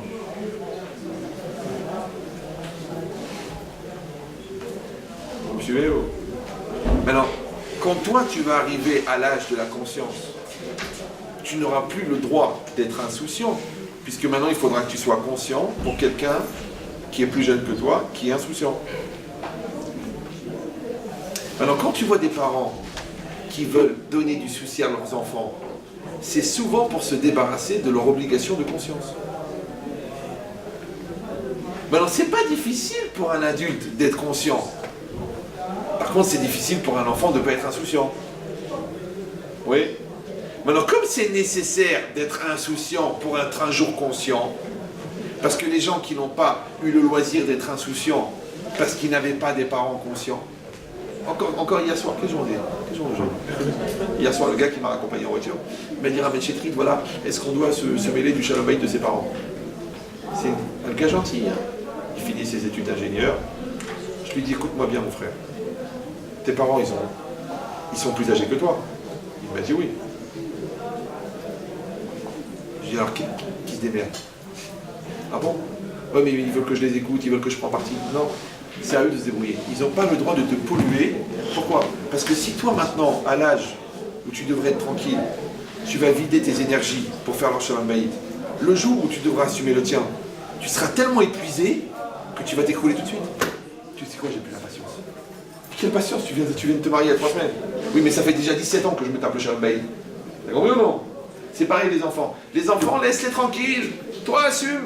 Toi, assume. T'as un problème. Va vomir, va voir un psy. Non, qu'est-ce que tu fais? Tu vomis ta dépression.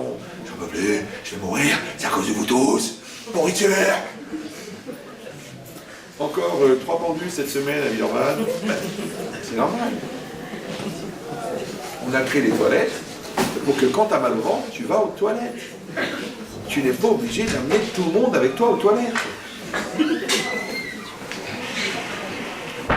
Tu vas, tu dis excusez-moi, je dois m'asseoir quelques minutes, je Tu vas, tu fais ce que tu as à faire et tu reviens. Bonjour, ça va? Bien sûr, oui, ça va. Ça va mieux? Oui, ça va mieux, ça va mieux, c'est bien. Ben, on continue. Non, toi, qu'est-ce que tu fais? Tu pourris la vie des gens parce que tu as des problèmes. Et même ta tronche, c'est un hilou la chaîne. C'est un gâteau qui se vend en tranche, ça s'appelle une tranche de cake, ouais. Bon, j'exagère, tout le monde sait que c'est beaucoup plus grave, d'accord? Mais ici, c'est pareil. Qu'une personne, elle sache qu'elle, maintenant, c'est à son âge, c'est maintenant, c'est son temps d'être conscient. Donc automatiquement, il y a quelqu'un d'autre qui pourrait être inconscient. C'est comme moi. Comme moi, j'ai un chauffeur, d'accord? Donc moi, je peux faire des choses pendant que je conduis, mais lui, il peut pas parce qu'il est en train de conduire. Donc moi, je peux me permettre d'être inconscient parce que lui, il est conscient. C'est comme ça la vie. Alors moi, j'ai d'autres responsabilités que lui. Donc lui, il a un mazal d'être chauffeur et moi, j'ai un autre mazal. C'est pas grave, il le fait un bon chauffeur. Alvaille que je sois un bon raf comme lui, il est un bon chauffeur. Ouais. Mais c'est quoi l'idée? Ça veut dire que chacun, il a son travail à faire. Maintenant, tu vois qu'il y a une interdépendance. Et ça s'appelle khayab. C'est ça khayab. C'est quoi? Tu es obligé. Tu n'es pas obligé d'avoir des sentiments. Tu es obligé de te donner les moyens d'avoir des sentiments. Tu n'es pas obligé d'être intelligent, mais tu es obligé de te donner les moyens d'être intelligent. La preuve, c'est que quand tu t'es planté, qu'est-ce qu'on te dit? Mais est-ce que tu t'es donné les moyens? Ouais, j'ai raté l'examen, mais t'as bossé? Non, j'ai rien foutu, mais je l'ai raté, je pense que c'est Mina Chamaï.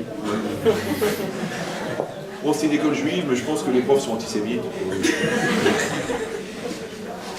Ouais, puis en plus c'est tombé un samedi, mais c'était un dimanche. Ouais, c'était un dimanche, mais je crois qu'au niveau cosmique, c'était un samedi, dans le calendrier chinois. T'as compris? Donc les gens qui passent leur vie à légitimer leur incapacité à assumer, ouais, c'est parce qu'ils n'acceptent pas l'idée de Hayav. Alors moi je vous le dis, hein, ça reste entre nous, je vous le dis comme à mes enfants, il faut apprendre à être Hayav. Il faut apprendre à être obligé. Parce que quand tu es obligé, ça te donne des forces, tu peux soulever le monde. Mais pas parce que tu es obligé, ouais, c'est parce que tu t'obliges. Maintenant, si toi tu sens qu'on t'oblige, ça t'étouffe, parce que dans ta gava, dans ton orgueil, tu dis mais j'ai pas envie, moi j'aime pas qu'on m'oblige. Mais si tu as une conscience, tu n'as pas besoin qu'on t'oblige, puisque tu te sens obligé. Donc l'obligation, c'est un tremplin. Donc ça, c'est ce qui est marqué Chaya. Donc les gens qui te disent, moi j'aime pas la Torah parce qu'on m'oblige. Mais Yabrel, pourquoi t'es pas obligé d'être adulte, t'es pas obligé d'être intelligent, t'es pas obligé d'être juif, t'es pas obligé d'être honnête, t'es pas obligé d'être sympathique, t'es pas obligé d'être souriant, t'es pas obligé, bien sûr que t'es obligé. Ah non, moi j'aime pas qu'on m'oblige. Alors qu'est-ce que tu vas faire? Tu vas être con parce qu'on t'a pas obligé? On t'a pas obligé d'être idiot, alors tu vas être idiot parce qu'on t'a pas obligé. Tu vas être malhonnête parce qu'on t'a pas obligé. Tu vas faire l'adultère parce qu'on t'a pas obligé. Ils sont fous les gens. C'est-à-dire jusqu'à quel âge tu peux être un gamin de dire j'aime pas qu'on m'oblige? Le mec il a 48 ans, tu lui dis vas-y mets les téfilines, j'aime pas qu'on m'oblige. Eh ben meurs. Ils sont bizarres. C'est pas obligé de mourir. On est obligé de mourir? Oui, non, oui, non, oui, non, oui. On est obligé ou non? On est obligé ou non? Non, on est condamné. En deux mots, mais on n'est pas obligé de mourir. Sinon, il y en a beaucoup qui feraient la misbah de devancer l'appel. D'accord? Non, on n'est pas obligé. Mais ça va arriver. Donc si tu n'es pas obligé de mourir, tu n'es pas obligé de faire la tronche. Ouais, mais j'aime pas qu'on m'oblige à sourire. Pourquoi c'est une obligation de sourire? Combien de fois il y a un mec qui est venu et m'a dit écoutez, Rav, ne comptez pas sur moi pour faire des efforts. Si on n'a même pas commencé la séance de Shalom Bayit, déjà il ne veut pas faire des efforts. Ça veut dire sache que ça ne marchera pas. Sache que je ne bougerai pas. Sache que je ne changerai pas. Alors je lui dis mais JG, jeune jbeb, si la politique que tu as appliquée jusqu'à maintenant t'a amené chez moi pour sauver ton couple, c'est que la politique était mauvaise. Et toi, tu jures sur la tête de ta mère que tu ne vas pas changer. Mais signe le guette tout de suite. Ah non, mais je veux quand même faire l'effort. Alors fais l'effort. Ah non, mais c'est pas à moi de faire l'effort, c'est à l'autre de faire des efforts. Donc ça veut dire que tu n'es pas concerné. Vous comprenez cette logique ou non? Ça s'appelle Chaya. Donc quand c'est marqué Bechol Dovador Chaya Vadam le Arot et Atzmo, c'est quoi? C'est quoi les Arot et Atzmo? Ça veut dire de se montrer à soi-même. D'accord? Donc ça veut dire quoi? Ça veut dire que, et ça c'est une chose qui est compliquée, c'est que, est-ce que dans la vie, je fais des choses? Alors, je suis quelqu'un et je fais des choses, ou est-ce que c'est parce qu'à force de faire des choses, je suis devenu quelqu'un?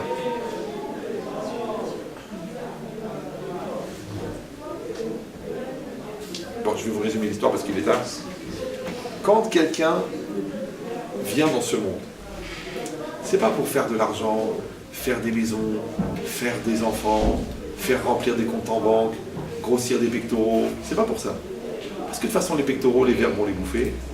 Ouais, bah, tes enfants, un jour ou l'autre, ils vont t'oublier. La maison, bah, elle va être vendue à un goy. Donc, t'es pas là pour ça. Alors pourquoi t'es venu? T'es devenu pour devenir quelqu'un. Ouais, et ça vient de unique. Donc tu es venu pour devenir quelqu'un d'unique. Et c'est quoi unique? C'est la personne que tu vas proposer à la fin de ta vie. C'est-à-dire que comme je donne toujours cet exemple, c'est comme si le bon Dieu à ta naissance, il t'a donné un diamant brut, ouais, et toute la vie tu vas tailler le diamant. Maintenant, chaque facette du diamant, vous savez qu'un diamant, plus il a de facettes, plus il brille. Parce que c'est quoi la brillance du diamant? C'est que quand on envoie de la lumière, chaque facette renvoie la lumière. C'est ce qui fait le brillant du diamant. Maintenant, plus il y a de facettes, plus le diamant brille. Maintenant, comment on appelle un diamant avec une seule facette? Une vitre. Il y a des gens comme ça, c'est des diamants d'une seule facette. Qu'est-ce qu'il y a? On voit à travers. Essaye de faire le bref, c'est difficile. D'accord. Mais toi, tu dois être un diamant minimum 70 facettes. Parce que 70 c'est Aïn c'est Sod. D'accord. Minimum 70 facettes. Après, tu peux avoir 243 facettes, 18 543 facettes. À chaque fois, tu développes une nouvelle facette. Il y a la patience, la finesse, la gentillesse, la douceur, l'investissement, la perpétuité, l'équilibre, la pureté, la sainteté. Tu finiras jamais. Plus il y a de facettes, plus ça brille. Maintenant, qu'est-ce qu'on fait toute notre vie? On fait des choses, d'accord? On travaille, on gagne de l'argent, on assume notre couple, on fait la prière tous les matins, on met les tefilines, on fait kippour, on jeûne, on bouffe les casetotes, qu'est-ce qu'on fait en vérité? On fait des choses, mais pourquoi faire? Pour devenir. C'est-à-dire que la matzah, elle va produire une certaine facette chez toi. Ouais, c'est une certaine facette de Yirat Shamayim. Et le mikvé, il va développer chez toi une certaine facette de la pureté. Et le fait de ne pas te mettre en colère, il va développer chez toi une facette qui s'appelle la patience. Et le fait d'accepter la différence de l'autre, il va développer une facette qui s'appelle l'ékavzochut, de voir l'autre positivement. Ouais. Et bien toutes les facettes, elles vont former le diamant. Quand tu vas arriver là-haut à Botaï, qu'est-ce que tu fais? Tu fais rien. Je vais croire, oui, il a préparé tout un argumentaire, je vais lui demander pourquoi ma soeur elle est morte quand elle avait 8 ans, et pourquoi le grand-père il a souffert, et pourquoi le voisin il a trompé sa femme pendant des années, et qu'il avait la plus grosse affaire du Millerman. Il croit qu'il vient pour ça. En vérité, tu viens pour une seule chose à 120 ans, tu viens présenter ton diamant. Maintenant, si tu présentes un diamant brut, qu'est-ce qu'on s'en fout que tu peux expliquer pourquoi il est brut?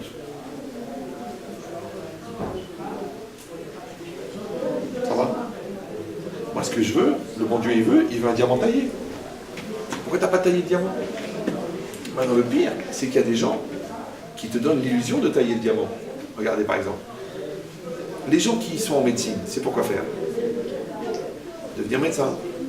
Les gens qui font des écoles d'ingénieurs, c'est pour devenir ingénieur. Maintenant, vous savez très bien qu'il y a des médecins qui font médecine et qui ne deviennent pas médecins. Pas parce qu'ils ont raté l'examen, ils ont réussi les examens, mais ils ne sont pas devenus médecins. Il n'a pas développé le rouge. L'autre, il a fait 15 ans de yeshiva, il n'a toujours pas le date Torah. Ouais. L'autre, il a fait 10 ans d'Alaha, mais il n'arrive pas à trancher une Alaha. Il n'arrive pas. Mais il connaît, il sait où c'est marqué, on dit qu'est-ce qu'il faut faire. On peut dire comme ça, on peut dire c'est pas évident. Qui a dit attends, il faut que je relise. Il n'est pas devenu d'ailleurs. L'autre, ça fait 15 ans qu'il a des enfants, il n'est pas devenu parent. L'autre, ça fait 32 ans qu'il est marié, il n'est toujours pas marié. Toujours dans l'égoïsme, la bêtise, l'obstination, la lourdeur. Et moi, et ma soeur, et ma famille, et ma race, de toute façon, ma mère, elle passera toujours avant toi. Chérie, ça fait 32 ans. Tu ne pourrais pas changer.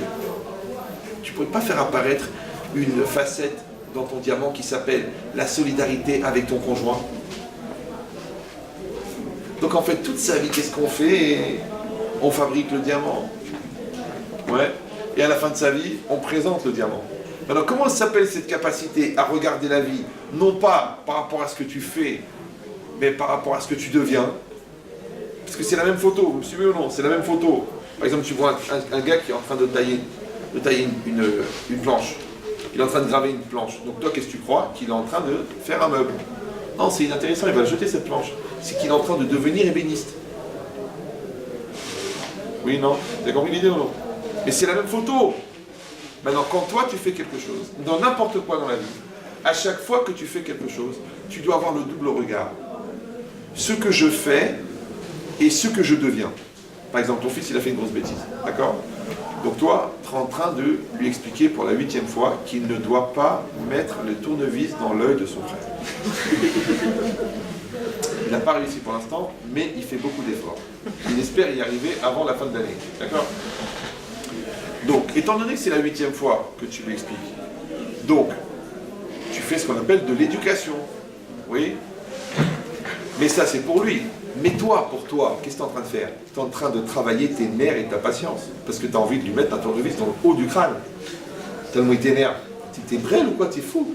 Ton frère, t'as 14 ans, ton frère il a 6 ans, il t'énerve. Alors tu lui cours après avec un tournevis et tu vises le visage pour lui faire peur. Mais t'es bête ou quoi? Mais t'es brêle, t'es lourd. Non, tu parles gentiment. Écoute David, c'est dangereux un tournevis. Ça peut rentrer dans l'œil, ça peut le rendre aveugle. Mais t'as les nerfs, t'as envie de le massacrer. Donc en fait, en lui parlant gentiment pour que ça rentre dans sa tête, à son niveau à lui, tu fais du chinour, c'est l'éducation, mais pour toi, tu fais de la patience. Vous me suivez ou non?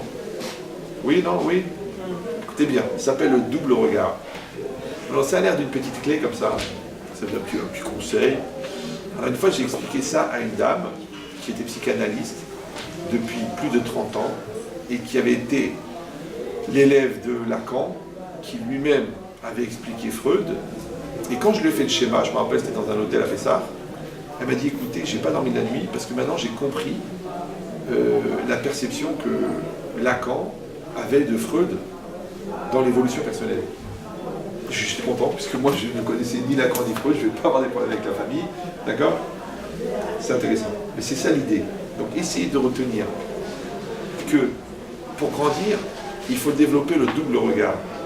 C'est-à-dire qu'en temps réel, je dois être en même temps capable de voir ce que je suis en train de faire, et en même temps, je suis capable de collecter dans ce que je fais, ce que je deviens grâce à ce que je fais. Ça va? Oui? Non? Oui? Tu travailles, c'est bien, donc tu gagnes de l'argent, tu es occupé 8 heures par jour, d'accord. Maintenant, est-ce que toi, tu as appris quelque chose? Est-ce que tu as évolué? Est-ce qu'en rentrant chez toi, tu dis, tiens, je me suis affiné dans ça et dans ça et dans ça? Si tu n'es pas capable de le faire, sache qu'un jour, tu vas faire une dépression, à cause de ton travail. Si tu retires quelque chose de personnel de ton travail en dehors de ton salaire, alors tu auras l'amour de retourner à ton travail. Mais si tu ne fais que produire de l'argent, un jour ou l'autre, ton travail va te dégoûter. De la même manière, tu nourris ton couple, parce que qu'est-ce que ton couple t'a permis d'évoluer?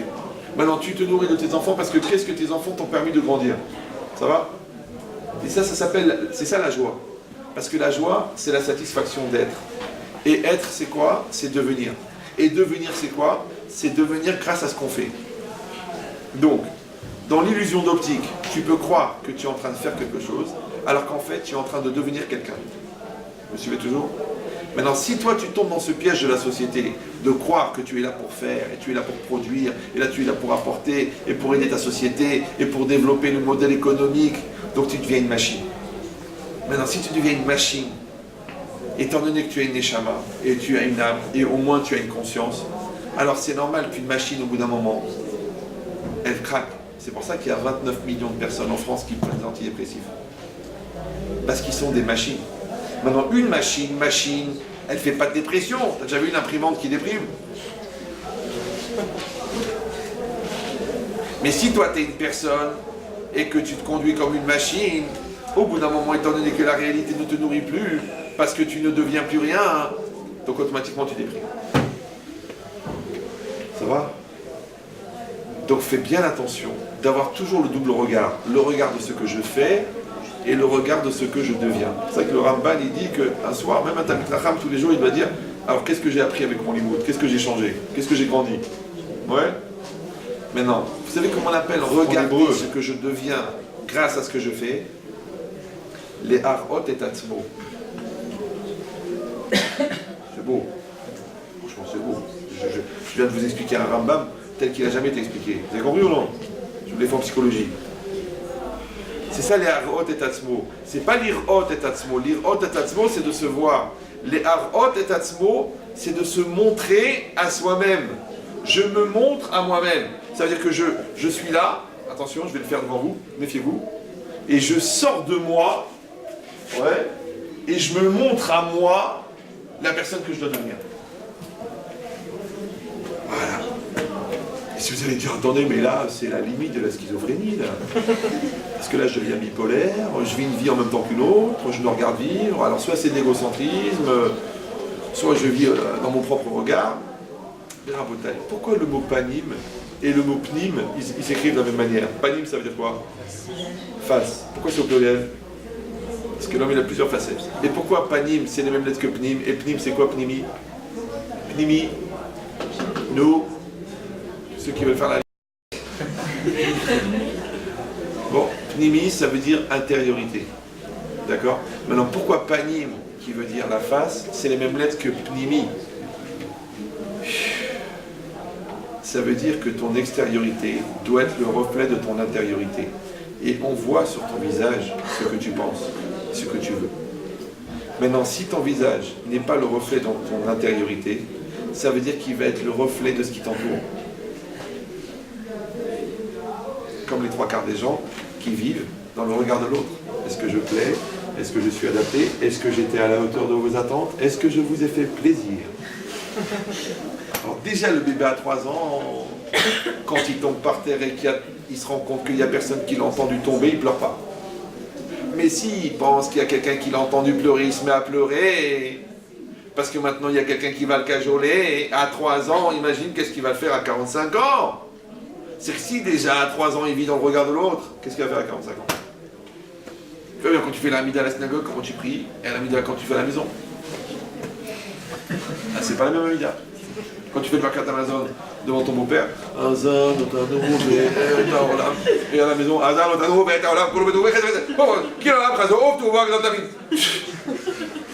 tu crois que tu fais le Birkat, en fait tu débarrasses. Tu mets les filines à la synagogue, à Rizal, à la maison, avec les emails.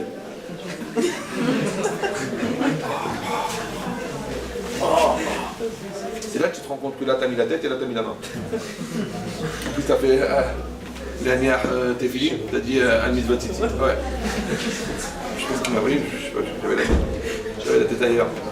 Donc qu'est-ce qui est marqué ici? Ici c'est marqué une chose extraordinaire. C'est que toi, si en temps réel, comme moi par exemple je vous parle, et en même temps que je vous parle, je m'écoute parler. Pas parce que j'adore m'écouter, parce que j'essaye de maintenir en temps réel une intensité existentielle de vous transmettre le message que vous devez entendre. Comment je le sais? Parce que ça stresse ici, ça fait mal. Sinon je peux vous raconter le cours. Vous savez d'où il vient le cours? Là, je ne vous vexez pas, ne le prenez pas mal, parce que les gens disent oh, Toulouse, 27 03 96. C'est-à-dire qu'on peut le mettre au musée de l'art juif. Alors là, nous avons une pièce du XVIIe siècle qui a elle-même suivi beaucoup de... D'accord? Et là j'ai marqué reprise le 14-01-10. Ça veut dire qu'en 2010, je devais reprendre le cours du mardi le 14, et pour ne pas oublier de le rappeler après Pessah, avant Pessah, donc je l'ai marqué là. Donc là, je l'ai fait en 96, et là, je l'ai fait en 2010. Et là, on est en 2014. 2015, d'accord? C'est bien. Je ne sais pas si vous me suivez. Donc si je ne me débrouille pas pour vivre le cours différemment, je vais devenir cinglé, à force de répéter. Ça va? Maintenant c'est exactement pareil. Tous les jours tu vas rentrer à la maison. Et tous les jours tu vas retrouver la même femme. Et tous les jours ça sera les mêmes enfants. Et tous les jours tu auras les mêmes parents. Comment tu vas faire pour ne pas te dégoûter d'eux? C'est très simple. Chayav Adam le'arot et atzmo. Ça veut dire ce jour de plus, ce sourire de plus, ce cours de plus, cet investissement de plus, qu'est-ce qu'il a fait de moi? Comment j'ai grandi? Qu'est-ce que je vais apporter au bon Dieu aujourd'hui avec cette journée-là? Comment je vais améliorer mon couple? Comment je vais faire grandir mes enfants? Comment je vais évoluer dans ma Torah? Comment je vais travailler cette mida? Comment je vais faire? Qu'est-ce que je vais faire aujourd'hui? Ouais? Ça s'appelle quoi? Ça s'appelle qu'encore une fois, tu n'es pas obligé d'avoir le sentiment de sortir d'Égypte. Mais tu es obligé de te donner les moyens d'avoir le sentiment. Ça veut dire quoi? Ça veut dire que c'est un peu comme à l'école. Vous savez, à l'école, c'est un phénomène bizarre. L'enfant, il est au CE2, d'accord? Tu es convoqué à l'école, tu dis, écoutez l'enfant, ça va, l'apprentissage de la lecture, les mathématiques, ça commence, mais c'est dommage, on sent qu'il manque un peu de maturité, d'accord? Après, il est en CM2, on dit, bon, écoutez, l'enfant, c'est bien, il passe en 6e, mais c'est dommage parce qu'on le voit un petit peu, il est un peu gaga, il est un peu le bébé de la classe, c'est dommage parce qu'il manque de maturité. Il est en 3e, on dit, bon, écoutez, là, l'apprentissage de la rédaction, c'est fait, mais on ne sait pas s'il pourra aborder la seconde avec la dissertation, parce que c'est dommage parce qu'il manque un peu de maturité. Après, il arrive en première année de fac, on dit, c'est dommage, c'est la première année, dites-lui qu'il doit se mettre à fond parce qu'il n'a pas compris que c'est un challenge et que s'il rate médecine, et ben après, il va se retrouver infirmier, c'est dommage parce que là, il a manqué de maturité. Alors un jour, tu en as marre, tu prends le prof, tu le colles contre un mur, tu dis, écoutez-moi, monsieur, écoutez-moi, étant donné que depuis qu'il est né, vous me saoulez avec son manque de maturité. Alors au lieu de lui enseigner de la Gemara et de la Mishnah et des maths et de la physique, enseignez-lui de la maturité. Vous comprenez la question? Qu'est-ce qu'il répond le prof? Il dit, monsieur, on ne peut pas enseigner la maturité. On lui crée un cadre scolaire dans lequel on met des mathématiques, du français, de la Gemara, de la Mishnah, et qui doit faire émerger, normalement, ouais, comme dirait Tintin, ouais, la maturité. C'est compris? C'est que la maturité, ça se fabrique pas. Ça se suscite. Oui. C'est comme si quelqu'un il est sous l'eau. C'est que quelqu'un peut se noyer à 1800 mètres de profondeur. Pourquoi? Parce que ses poumons vont éclater puisqu'il n'a plus d'air. Maintenant imagine le gars, il est à 35 mètres de profondeur. Et il nage, il arrive à la surface. Comment ça se passe quand tu sors de l'eau? Après que tu as nagé sous l'eau, tu fais comme ça, tu fais... Ouais, parce que tu as besoin d'air, tes poumons vont éclater. Mais imagine si tu arrives exactement à ce niveau de saturation du gaz carbonique à l'intérieur de tes poumons et qu'il n'y a pas d'air. Tu sais pourquoi? Parce que tu es à 1 mètre de la surface. Ouais. Et poussez encore le raisonnement. Et si tu es à 1 centimètre de la surface, tu peux te noyer ou non? Oui, non, tu peux te noyer. Et bien des fois, imagine que la surface, c'est la maturité. Et que sous l'eau, c'est l'immaturité. Et bien des fois, la personne, elle va se noyer à 1 centimètre de la maturité. Moi je lui dis au gars, je lui dis, mais va, appelle-la, tu peux sauver ton couple. Ouais, pourquoi c'est à moi de faire des efforts? Mais il y a Brel, demain quand elle va terminer la lettre d'avocat, c'est toi qui vas pleurer, tu vas te mettre par terre, tu vas faire le paillasson, tu vas dire, je suis prêt à tout, je suis prêt à changer. Encore, je vous montre les textos, la fille en train de pleurer, maintenant que le mec il est parti de la maison, mais je suis prêt à faire des concessions, je suis prêt à faire des efforts. Pourquoi tu es intelligent après? Pourquoi tu es lourd avant et intelligent après? Comment ça s'appelle? Ça s'appelle se noyer à 1 centimètre de la surface. C'est dommage. Hop, tu tiens bien le volant. Hop, le ravin. Oh, braque, mais braque bien. Braque pas trop, tu prends la falaise. Braque pas assez, tu prends le ravin, il faut bien braquer. Et bien la vie, c'est une série de virages. Le mec, il a mal pris le virage. Demandez à Ayrton Senna. Ayrton Senna était un très très bon pilote automobile. Finalement, il n'a raté qu'un virage. Qui était d'ailleurs une situation mortelle pour lui, puisqu'il en est mort. Mais l'idée, c'est ça. C'est que la vie, par contre, c'est une série de virages que tu dois bien prendre. Tu prends bien le virage, ouais. Et ça, c'est quoi ça? Ça s'appelle que tu sors Misherboud Mitzrayim. Parce qu'on a dit que l'esclavage, l'Égypte, c'est un pays. Mais l'esclavage d'Égypte, ça peut être n'importe où. Ouais. Et Mitzrayim, on a dit que c'est quoi? C'est les limites. Donc chacun d'entre nous, il a ses propres limites. Celui-là, il est emprisonné par la télévision. Celui-là, il est emprisonné par la magouille.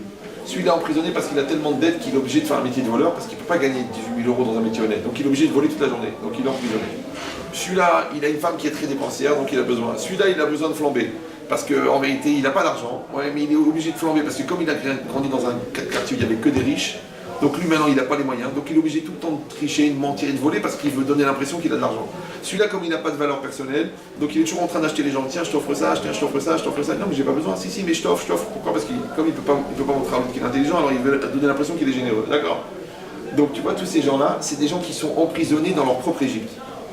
Parce que les miradors et les barbelés, ils sont dans la tête. Ouais, là il y a la peur, il y a le manque de respect de soi, là il y a le manque d'investissement, là il y a le manque de Emouna, là il y a le manque de valorisation personnelle, il y a l'amour que tu n'as pas reçu de tes parents, là il y a la capacité à gérer tes stress, là, tout ça c'est les miradors que tu t'es fabriqués. Donc tu as un petit camp de la mort où tu es dedans. Et la Torah elle dit, sortez d'Égypte. Maintenant je vous pose la question. Si quelqu'un il a fait 40 ans de prison, il est rentré à 20 ans, il est sorti à 60, est-ce qu'il peut se réadapter à la vie libre? Oui, non, oui, très difficile. Parce qu'il a sa cellule, il connaît les gardiens, il y a les horaires du repas, maintenant on lui dit tu lis, puis fais ce que tu veux, tu assumes ton loyer, et puis il y a beaucoup de bruit dans la rue, et puis il y a les gens, puis il y a plein de visages qu'il ne connaît pas, il est plus adapté, il a fait 40 ans de prison. Maintenant si quelqu'un, imagine-toi, c'est pas qu'il a fait 40 ans de prison, c'est qu'il est né en prison. Et son père à lui, il est né et mort en prison. Et son grand-père, il est né et mort en prison. Ça veut dire que ça fait 4 ou 5 générations qui sont nés et morts en prison. Tu crois que ce mec-là, il est adapté à la liberté ou non? Oui, non, il n'est pas adapté. Maintenant, ça fait combien de temps que les Bnei Israël étaient en Égypte? 210 ans. Donc ça fait plusieurs générations qui sont nés et morts en prison. Donc quand il vient Moshe Rabbeinu et il dit aux gens, vous allez sortir d'Égypte. Ouais, c'est ce qu'ils font les 3 quarts des gens. Il dit, mais tu sais quoi? On est bien en Égypte. On est bien. Ça veut dire quoi? Au fond, le Yetzirah, c'est vachement bien. D'abord, tu ne prends pas de décision. Tu te laisses aller. Tu suis tes pulsions. Tu suis ta colère. Tu suis tes nerfs. Tu réfléchis pas. Tu y vas à l'instinct. Tu penses le présent. Tu kiffes le présent. Tu ne te protèges pas. Tu t'investis pas dans l'avenir. Tu n'anticipes pas sur tes responsabilités. Tu prends aucune responsabilité. C'est vachement confortable. C'est ça le confort. C'est que tu te sens fort parce qu'au fond, tu es... Mais quand tu dis à quelqu'un, tu sais quoi? Il va falloir sortir d'Égypte. Il va falloir être libre. Il va falloir assumer. Il va falloir être un juif à part entière. Il va falloir lutter contre ton Yetzirah. Il va falloir être gentil. Il va falloir être honnête. Il va falloir lutter contre ton envie de faire du Yetzirah. Il va falloir te lever pour mettre les téfilines. Il va falloir t'habiller avec pudeur. Il va falloir réfléchir avant de parler. Il va falloir éviter la shonara. C'est moi qui dis, Léo, franchement, je préfère la prison. Les 4/5e ne sont pas sortis. Vous avez compris de quoi on parle? Maintenant, les gens, ils voient ça au niveau spirituel. Ils disent, oui, mais enfin, au niveau spirituel, on n'est pas obligé d'être religieux. C'est vrai, mais est-ce qu'on est obligé d'être des pauvres types? Moi, j'avais 14, 13 ans. J'avais des copains goy. Ouais. Je n'étais pas trop dans la religion. Mais ils m'appelaient l'anarchiste. Je dis, mais attends, tu vas quoi? Tu vas devenir un ouvrier? Tu vas devenir un deb? Tu vas devenir un produit de consommation courante? Mais bouge-toi! Fais des études d'ingénieur, même si tu veux aller peindre des bateaux à Rio de Janeiro. Deviens libre intellectuellement. Apprends la philosophie. Apprends à dessiner, même si tu dessineras jamais. Sois un homme libre, construit, entier, universel. Comme ça, je parlais, moi. Au goy. Ils devenaient fous, les gars. Non, non, non. Pourquoi? Parce que je ne savais pas que c'était Manéchama qui voulait me dire apprendre la Guémara au lieu d'apprendre la philosophie.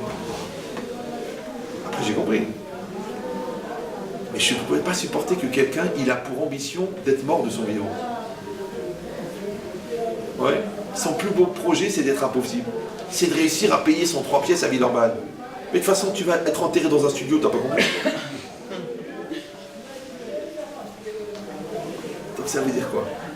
Ça veut dire qu'un homme, il doit avoir cette ambition de sortir de ses limites. Et je vais dire mieux encore. Écoutez bien, je sais que c'est violent, je ne sais pas dans quelle mesure vous serez d'accord de l'écouter, mais normalement, moi je pense comme ça. Maintenant ça n'engage que moi, au pire j'ai raison. Normalement, tu devrais te sentir mal le lendemain d'être le même mec que la veille. Tu veux, hein? Tu devrais te sentir mal le lendemain d'être le même gars que la veille. À plus forte raison que tu devrais te sentir mal d'être le même gars que l'année dernière. Parce que même l'ange de la mort, il en a marre d'écouter les mêmes avérotes tous les ans à Kippour. Tu veux pas changer un peu? C'est pour ça qu'on appelle Rosh Hashanah. Hashanah, c'est quoi Shana? C'est Shinouï. Shinouï, c'est changement. Rosh Chodesh. Rosh Chodesh, c'est quoi Chodesh? C'est Hadash. C'est nouveau. Rosh Chodesh, c'est une tête nouvelle. C'est que si on t'a donné un mois de plus, si on doit donner une année de plus, c'est pour te devenir plus. Et la preuve, c'est que quand tu as perdu la personne, ou que tu as perdu ton temps, tu dis « Ah, si je pouvais rattraper le temps. Ah, si j'aurais dû réfléchir. Ah, pourquoi j'ai pas compris à l'époque. Ah, pourquoi j'ai pas été intelligent. » Alors si, après, tu es capable de regretter, pourquoi avant, tu n'es pas capable de réfléchir? C'est le même phénomène. Donc maintenant, regardez la force de la Torah. La Torah, elle a dit, ce soir-là, le soir de Pessah, c'est le soir où les bénis Israël se sont libérés. Maintenant, c'est pas par hasard si les bénis Israël sont sortis d'Égypte le 15 Nissan, et c'est pas par hasard si le Mashiach peut venir le 15 Nissan. Pourquoi? Parce que peut-être, attention, je vous le dis, peut-être que la libération, c'est-à-dire le niveau de maturité du Mashiach, n'est que le reflet du niveau de libération de tout le peuple juif. Ça va? Et la libération du peuple juif ne peut pas être autre chose que le cumul de toutes les libérations individuelles. Vous suivez toujours? C'est-à-dire que si déjà dans un couple, si les deux ne sont pas libérés de leur complexe, alors ils vont avoir du mal à faire du shalom bayit. Si déjà dans une famille, chacun n'a pas trouvé sa place, il va y avoir des conflits. À plus forte raison que si dans la communauté, chacun ne s'est pas libéré, comment Mashiach va venir? Alors est-ce que tu dois vouloir que toute la communauté fasse teshuva, ou est-ce que tu dois vouloir que chacun fasse teshuva? C'est pareil, si chacun fait teshuva, ou tout le monde fait teshuva, c'est pareil. Non, parce que là tu gères un troupeau, et là tu gères des individus. Mashiach. Aïe, aïe, aïe, aïe, aïe. C'est pas une ambiance, Mashiach. Vous savez que quand Mashiach va arriver, on ne pourra plus évoluer. Vous savez, vous, on arrête les compteurs. Qu'est-ce que t'as ramassé, qu'est-ce que t'as fait, qu'est-ce que t'es devenu? Non mais maintenant que Mashiach il est là, je vais changer. Je ne peux plus changer. Mashiach il arrive, on débranche les Tzera, on débranche les mitzvot, les avérotes, c'est fini. T'es comme t'es. Donc quand tu vois tous les gens qui demandent le Mashiach, je crois qu'ils devraient relire leur copie. On la rend. Si on peut essayer de rendre la copie. Mais le mec il dit, maintenant si je te donne du temps, relis la copie. Non, c'est bon, je me sens bien. En fait, j'ai laissé une feuille blanche. Parce que ce que je voulais, c'est exprimer que le sujet qui exprime la notion du néant, en fin de compte, j'ai bien exprimé en rendant une feuille blanche. Tu veux rendre une feuille blanche? Je te dis, relis la copie quand même. On va pas noter rien. Tu veux qu'on note rien. Tu veux quelle appréciation sur rien? Rien. Ou tu veux que le gars il met quand même, c'est quand même mieux que rien. Et comme il y a 3 pages qui sont blanches, à la limite, ça fait 3 fois rien. C'est comme les gens quand tu dis mais pourquoi ta femme elle est peu heureuse? Il dit mais j'ai rien fait. C'est ça le problème, t'as rien fait. Pourquoi tu redoubles? Mais j'ai rien fait. Mais justement, t'as rien fait.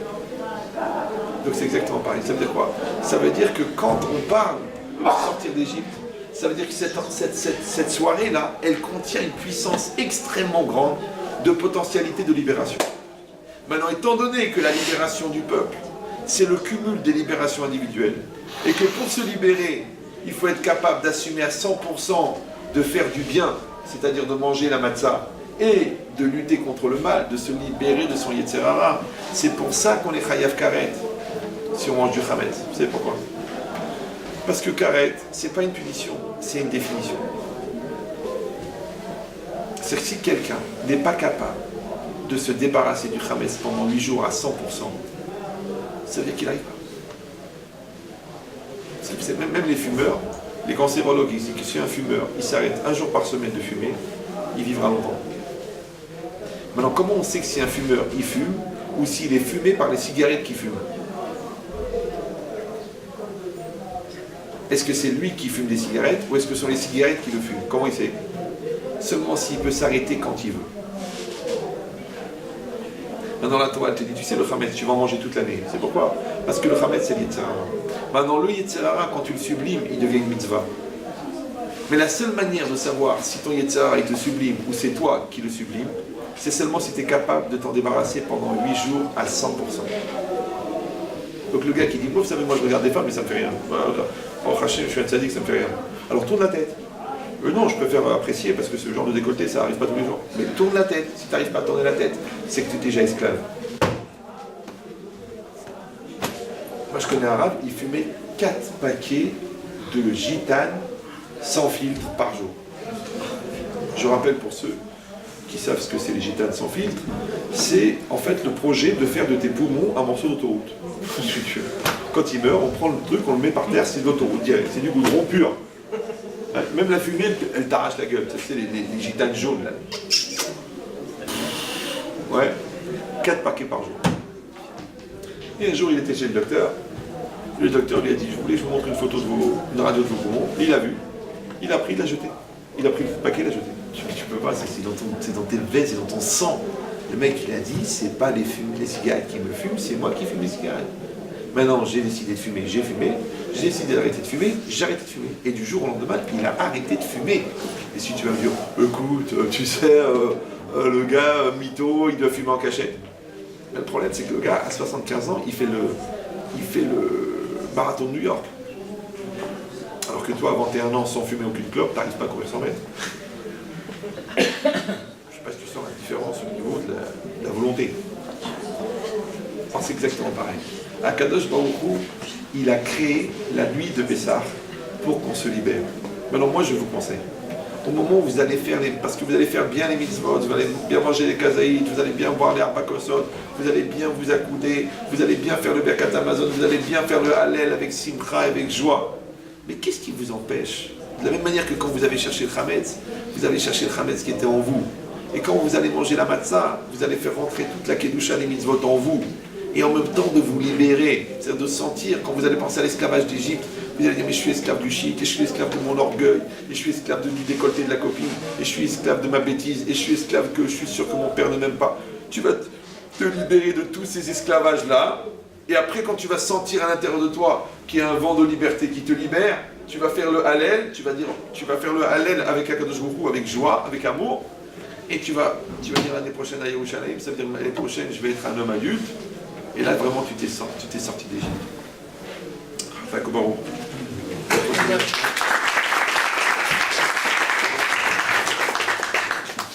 Donc j'ai essayé de ne pas faire 2 heures, j'ai fait 1h40.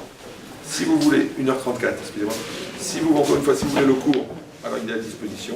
Je l'enverrai voir à M. Malkas, ou alors je l'envoie à quelqu'un qui est capable de diffuser. On rappelle que le cours est dédié pour la Refoua Shelema de Benjamin Yaakov Ben Shlomo.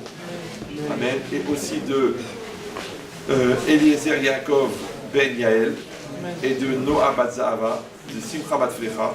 Est-ce que vous avez d'autres malades à Villeurbanne? Personne n'est malade. Ah, Yosef? Yosef? Ben David. C'est le nom de famille Ben David? C'est sûrement le nom de son père. Il n'y a pas le nom de sa mère? Non, c'est pas le nom de sa mère. Alors Yosef Ben David, Amen. Et qui encore? Flecha Bat Macha, Amen. Esther Bat Josiane, Amen. Il n'y a pas beaucoup de malades, ou alors il y a beaucoup d'égoïstes, je ne sais pas. Donc à Paris, ça dure une demi-heure. Donc Esther Bat Sarah Bat Gabriel, Amen. Lisa Zafrani, Amen. Raphaël Eliaou Ben Moshe, Amen. Myriam Bat Hana, Amen. Abraham Ben Moshe, Amen. Esther Ben Judith. Il faut dire Amen. Rachel Bat Hana, Amen. Le Amen, il est plus important que la bracha. Parce que les gens ils comptent sur vos brachot. Moi je fais ça à chaque cours. Les gens ils m'appellent, il est sorti du coma, l'opération a réussi, le bébé il s'est retourné la veille de l'accouchement. Ça veut dire que ça marche, mais il faut avoir un peu de kavana. Sinon c'est des adeptes de Jean-Marie, ça marche pas. Et après et Zreila Batester. Amen. Daniel Ben Elina. Simcha Gamcha Bat Rachel. Amen. Israël Ben Shimon, Amen. Qu'Hachem leur apporte une réfouach shelema parmi tous les malades d'Israël. Et à Ravid Ben Chaim Metim, on va demander que le cours soit dédié pour tous les tzadikim qui nous ont quittés, en particulier les 4 qui ont été assassinés à Hyper Kacher, et aussi pour Abraham Shimon Ben Simcha, Israël Ben Aïcha, Eliaou Ben Aïcha et Aaron Ben Shmuel, que les gens décédés. Ah, Ephraim Ben Baya, Amen. C'est un juif aussi. Hein? Yaakov Ben Messaoud, Amen. Régine Malka Bat Fortuné, Amen. Là aussi, il y a une grande longévité à Lyon. Chaya Chana Bat Rivka, Amen. Shimon Benita. Shimon Benita. Shalom Ben Eliaou. Shalom Ben Eliaou. Kachem, les Rav Azimov, Rav Mordechai Eliaou, Rav Israël de Sarcelles, Rav Ovadia Yosef, le Rav Lubavitch, tous les tzadikim. Et lors des Shabbat, parmi les tzadikim d'Israël. Bon appétit, que du bonheur, Yitzhak Sameach.